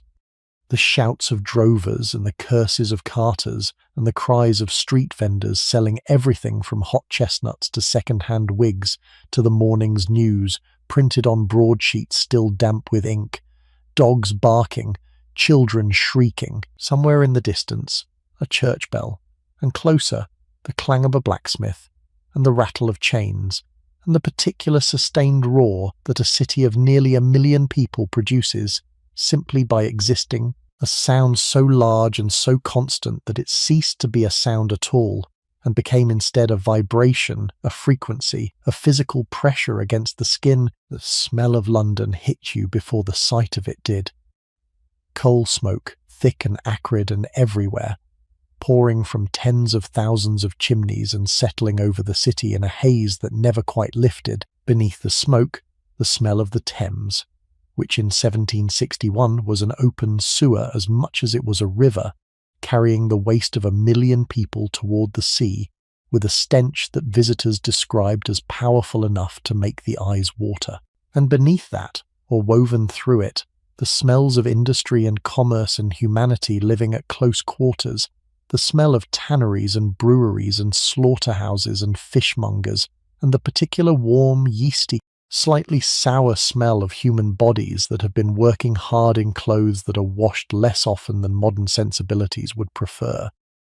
Charlotte saw the river, the Thames, wide and grey and teeming with boats of every size and description, from the great merchant ships with their tall masts and their heavy cargoes to the small wherries that darted between them like water beetles, carrying passengers from one bank to the other for a penny.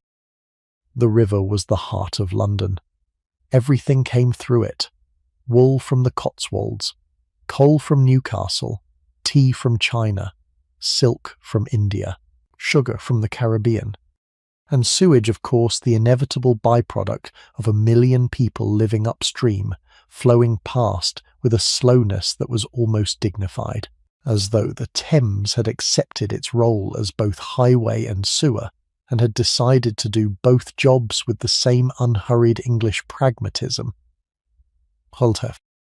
The bridges were crowded. London Bridge, the only bridge across the Thames at the time, was a spectacle in itself, lined with shops and houses that had been built on its surface over centuries, creating a narrow, shadowed corridor of commerce that was as noisy and as busy as any street on the bank. The houses leaned inward over the roadway, their upper stories jutting out so far that they nearly touched, creating a tunnel of human habitation that blocked the sky and filled the air with the smells of cooking and laundry, and the particular warm, complicated scent of too many people living too close together.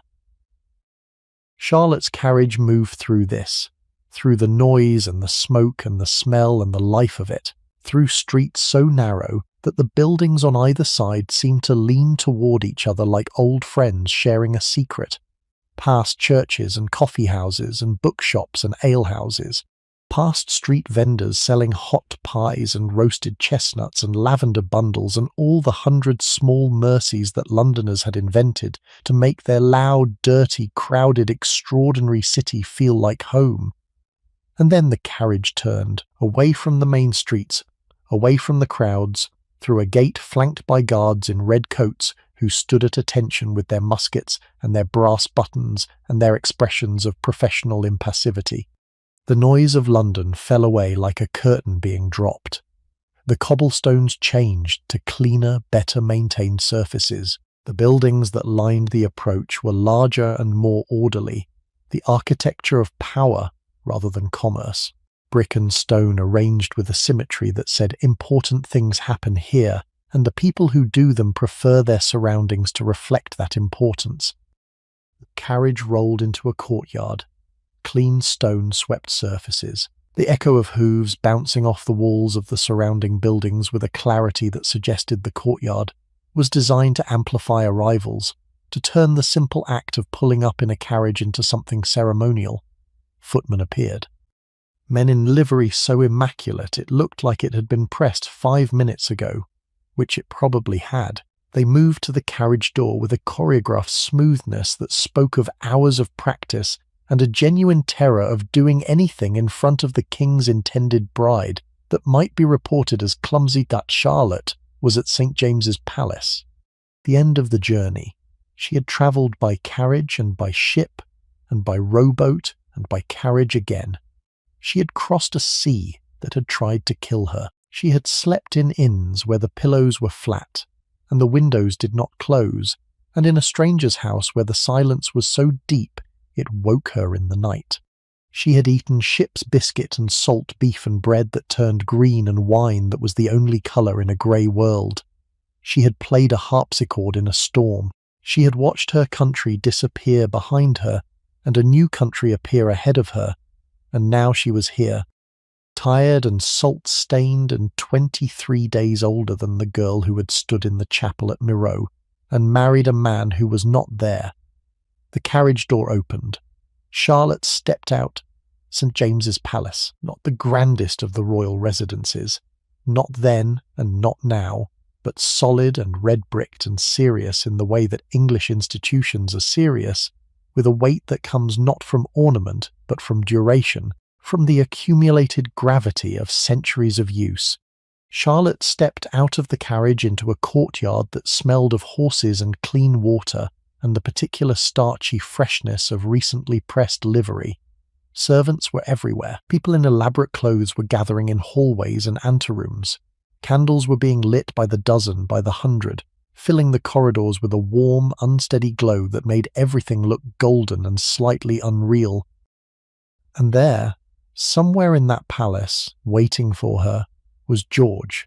They met for the first time in a private room.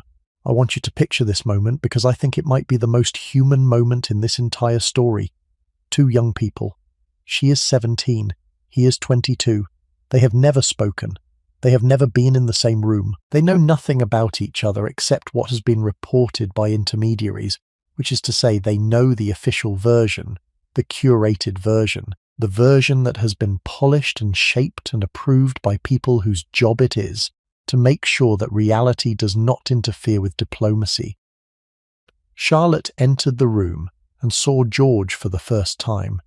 He was tall, blue-eyed, slender.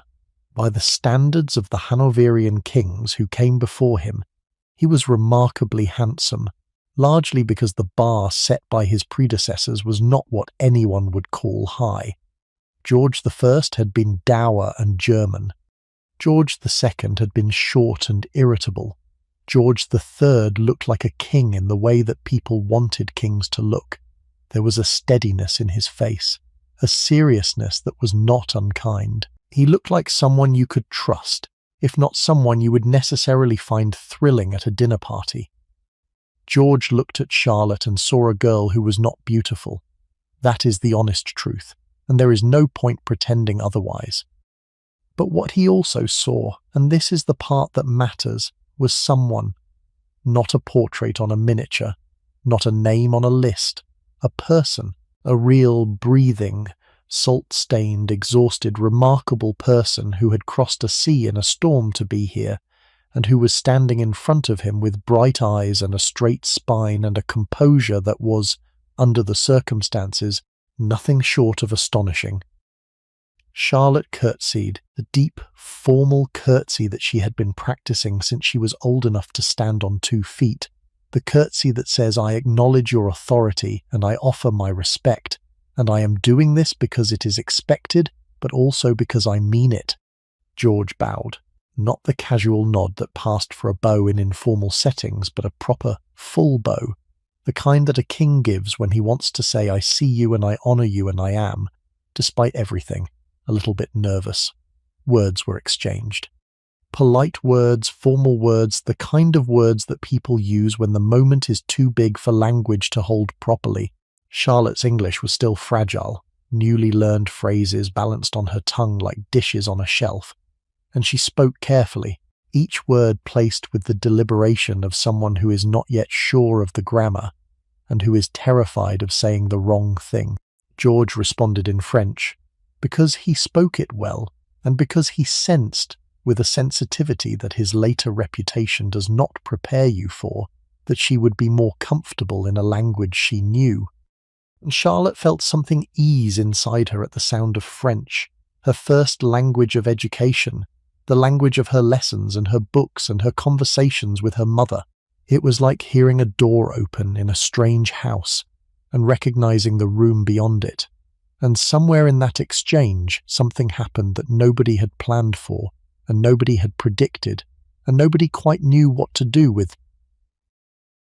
They liked each other, not in the grand, sweeping, operatic way that love stories are usually told, not with violins and slow motion and a wind machine artfully tousling their hair, in the quiet way, the real way, but the way that two people sometimes look at each other and recognize something, not beauty, not power, not advantage, but something quieter and more durable, a compatibility, a shared frequency, a sense that this person, this particular person, is someone you could sit next to for a very long time without running out of things to say.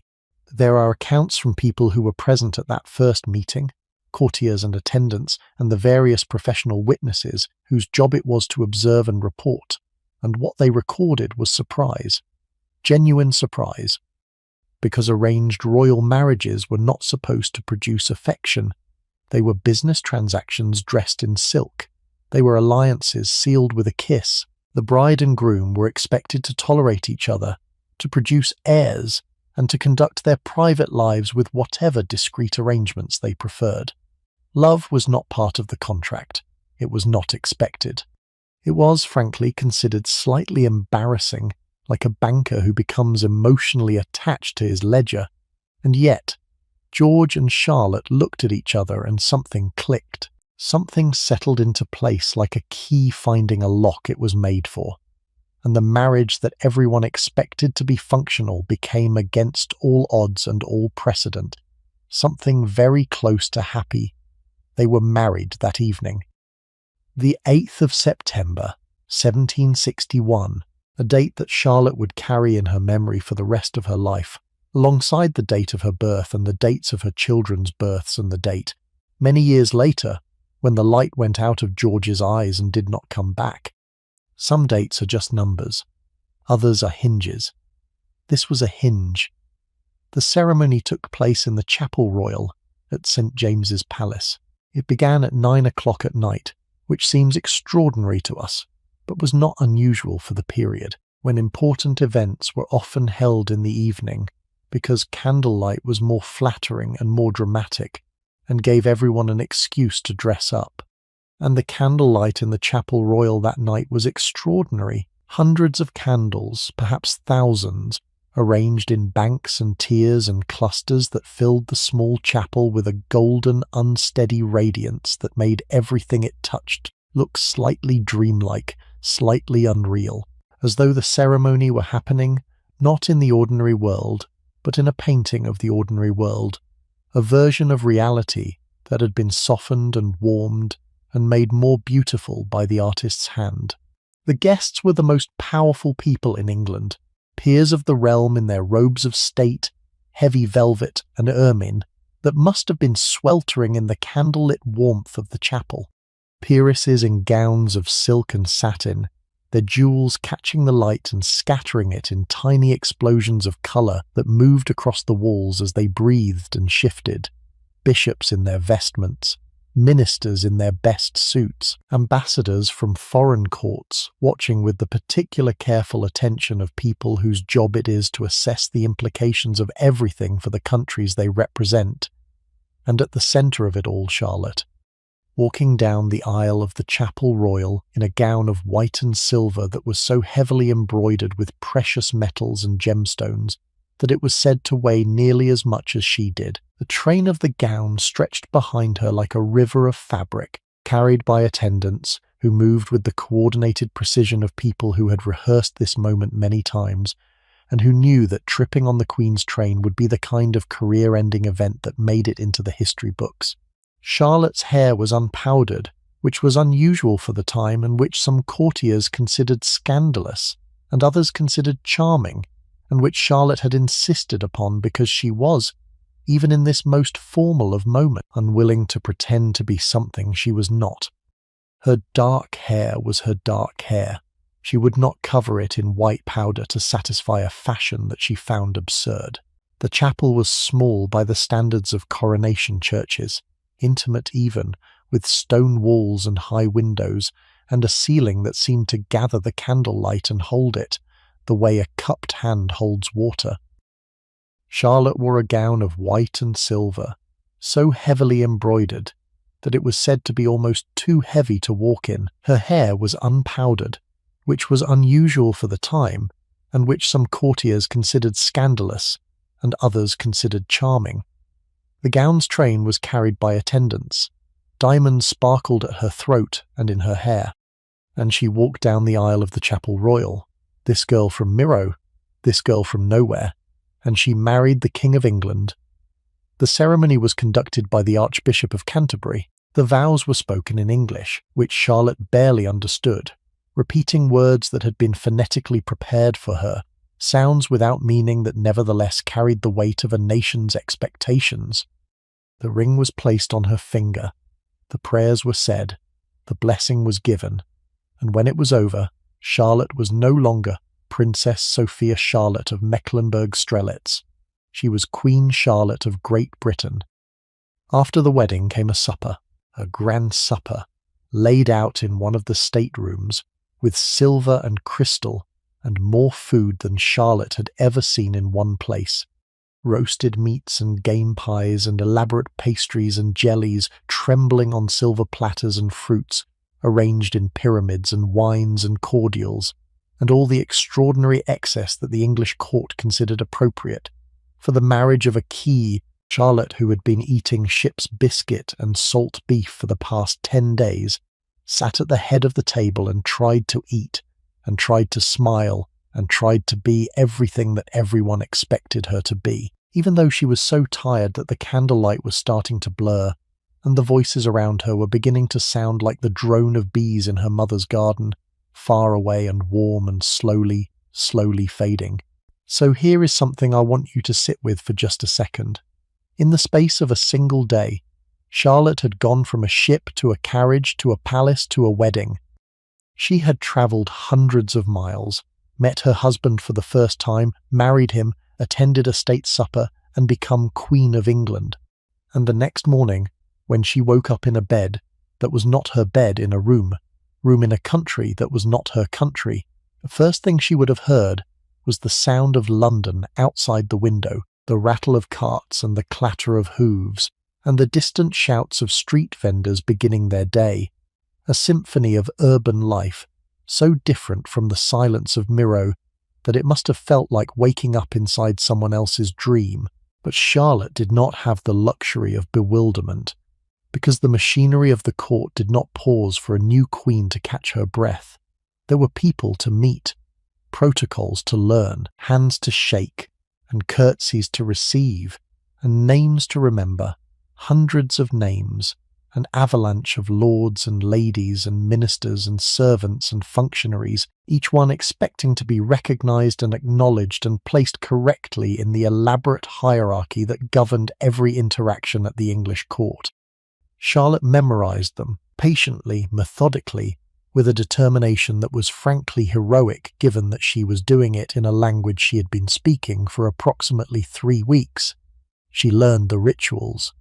The English court had rituals for everything. There were rituals for entering a room and leaving a room and sitting down and standing up and eating and drinking and receiving guests and saying goodbye to guests and walking in the gardens and retiring for the evening. Every gesture had a meaning. Every position had a significance. The distance between 2 chairs at a dinner table could signal a political alliance or a political insult. The order in which dishes were served reflected the rank of the guests. The number of candles in a room indicated the formality of the occasion.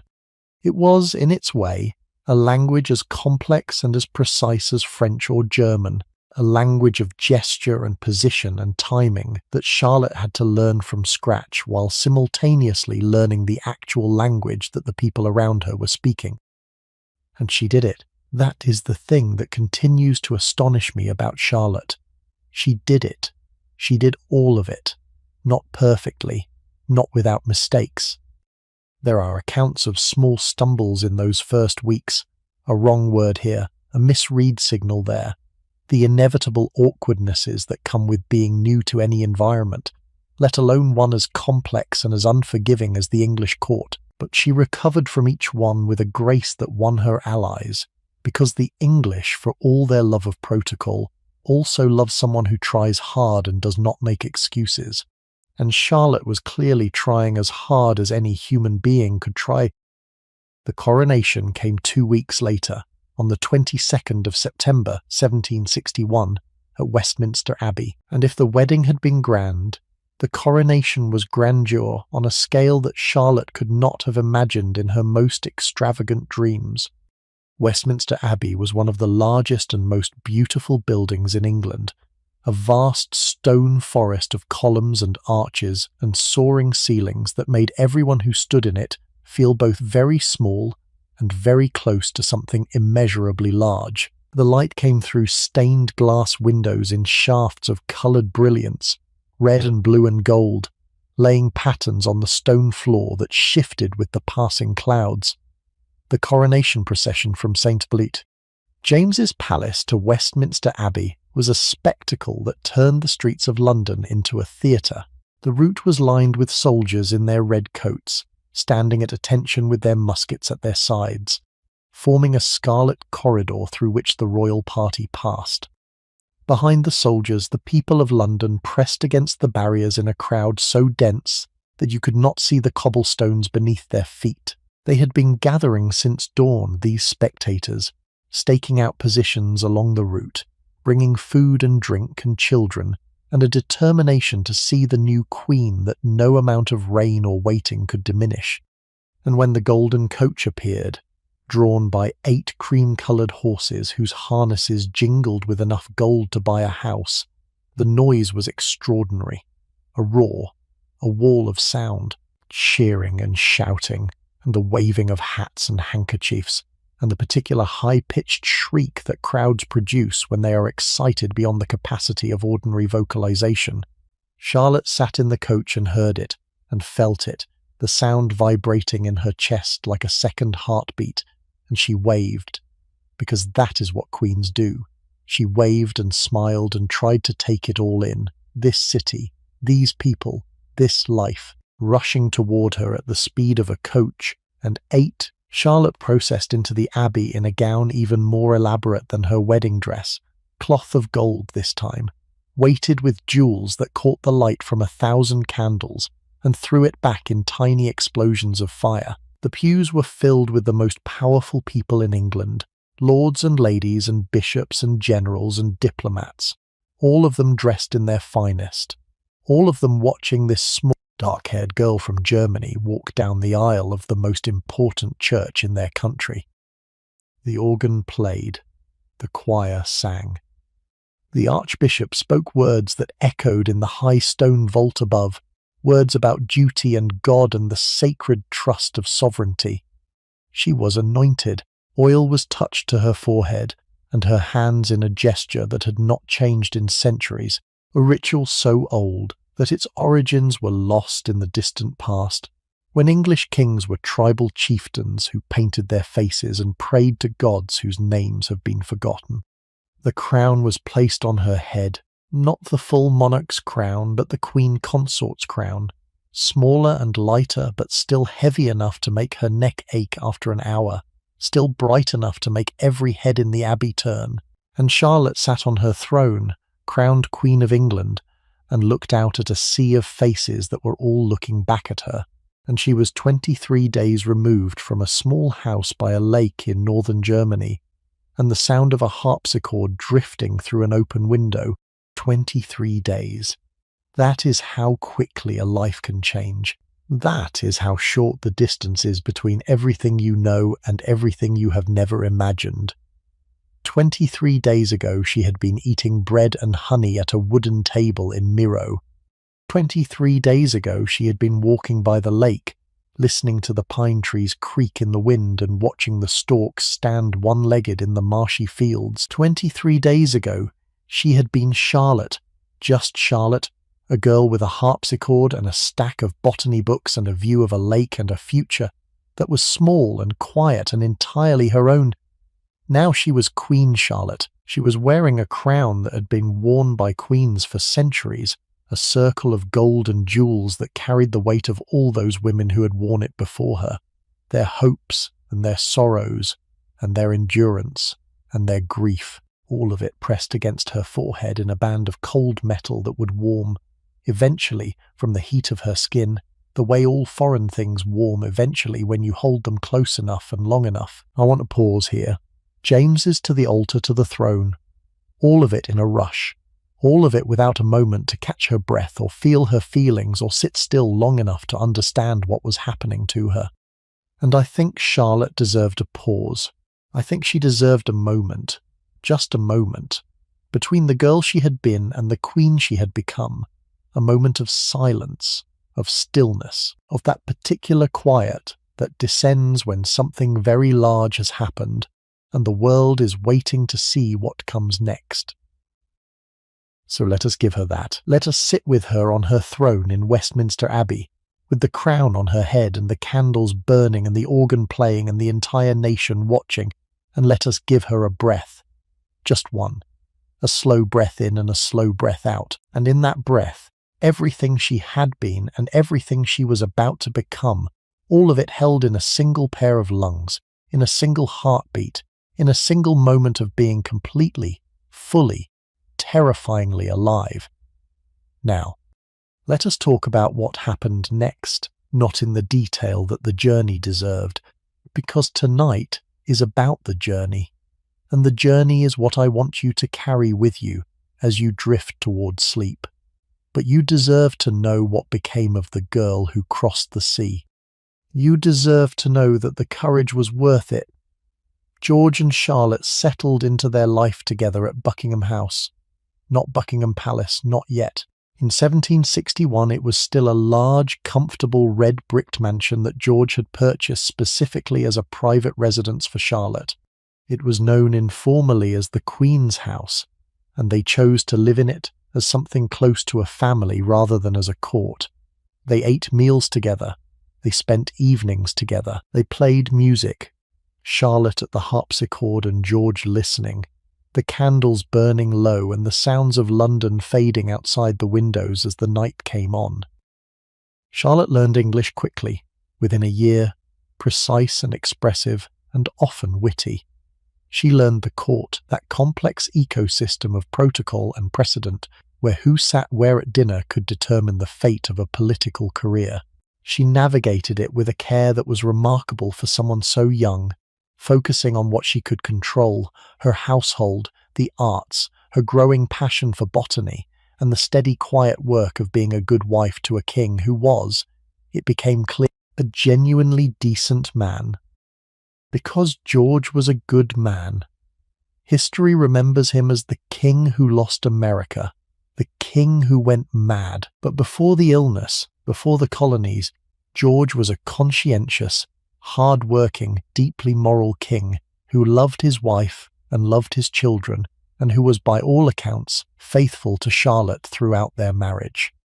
In the context of 18th century royalty, where his grandfather kept mistresses openly and his son would become one of the most notorious womanizers in English history, George's fidelity was so unusual as to be almost eccentric. He looked at Charlotte and saw everything he needed. A faithful marriage, a stable home, a partnership built on genuine affection that deepened year by year into something that looked very much like love. That partnership found its fullest expression at Kew, where Charlotte transformed a pleasant royal estate into one of the most important botanical gardens in the world. She got her hands in the earth. She learned Latin names. She corresponded with Sir Joseph Banks, the great naturalist who recognized in Charlotte a genuine intellectual companion. Ships arrived at English ports carrying crates of specimens from every corner of the empire, orchids from South America and ferns from New Zealand and succulents from Southern Africa, and Charlotte studied them all. The Strelitzia was named for her, the bird of paradise flower, Strelitzia reginae, a living monument to her passion that still blooms today on every continent. Meanwhile, George kept a model farm nearby and earned himself the nickname Farmer George, which his critics meant as an insult and which he wore as a badge of honour. And so they lived, he in his fields, she in her gardens, both of them at dinner in the evening, talking about what they had planted and what they had seen, the way any couple talks at the end of a day. The children came, 15 of them, over 21 years. George, Frederick, William, Charlotte, Edward, Augusta, Elizabeth, Ernest, Augustus, Adolphus, Mary, Sophia, Octavius, Alfred, Amelia. Charlotte raised them with a hands-on involvement that the court found remarkable, choosing their tutors, supervising their lessons, walking with them in the gardens at Kew, and insisting they learn to be polite and kind and useful, the qualities she had been raised with in Miro. 2 did not survive childhood, Octavius at 4 and Alfred before his 2nd birthday. Charlotte carried the grief the way she carried everything, quietly, internally, like a wall built around a wound. Edward would marry late and father a daughter named Victoria, who would become the longest reigning monarch in British history. Charlotte could not have known this, but it was there, folded inside him like a map inside an envelope, waiting to be opened by time. Mozart played for her when he was 8 years old. Charlotte recognized what she was hearing, spoke to the boy in German, his own language, and he relaxed and played with a joy that even his father remarked upon. She supported painters and musicians and the decorative arts. Her taste, refined without being ostentatious, influenced the style of the court and the nation. Charlotte's fingerprints are everywhere in late Georgian England, if you know where to look. Here is something I think about sometimes. Every happy life is a life that does not yet know what is coming. Charlotte and George walking the gardens at Kew with their children running ahead, eating dinner while the candles burned low. They did not know they were in their golden age. They thought they were just living. And perhaps that is the kindest thing about happiness. It does not announce itself. It just sits beside you quietly, and you do not realize how warm you were until it gets up and leaves. The American colonies were the first shadow. 8 years of war that George took personally and that wounded him in a place no military victory could heal. Charlotte watched him carry it, watched the late nights and the dispatches and the growing frustration of a man who wanted to do the right thing but could not see what the right thing was. And she could do nothing except be there, be steady, be present, which is a kind of love that does not look like love at all, but which is in fact the hardest kind there is. And then came the illness. The shadow that would consume everything. In 1788, George began to behave strangely. He spoke too quickly. He repeated himself. His eyes had a brightness that was not health, but something burning, consuming fuel at a rate that could not be sustained. The doctors used long Latin words that meant we do not know what is wrong. Modern historians believe it may have been porphyria, a genetic condition that causes hallucinations and confusion. The treatments were barbaric, blistering and purging and restraint, applied by men as frightened as anyone else. The illness came in waves. The first episode was severe, but he recovered. The fog lifting, the mind clearing, George blinking and bewildered and ashamed. Charlotte stood beside him and pretended nothing had changed, but it came back. It always came back. And Charlotte endured the sustained day-after-day decision to remain present in a situation that is destroying you.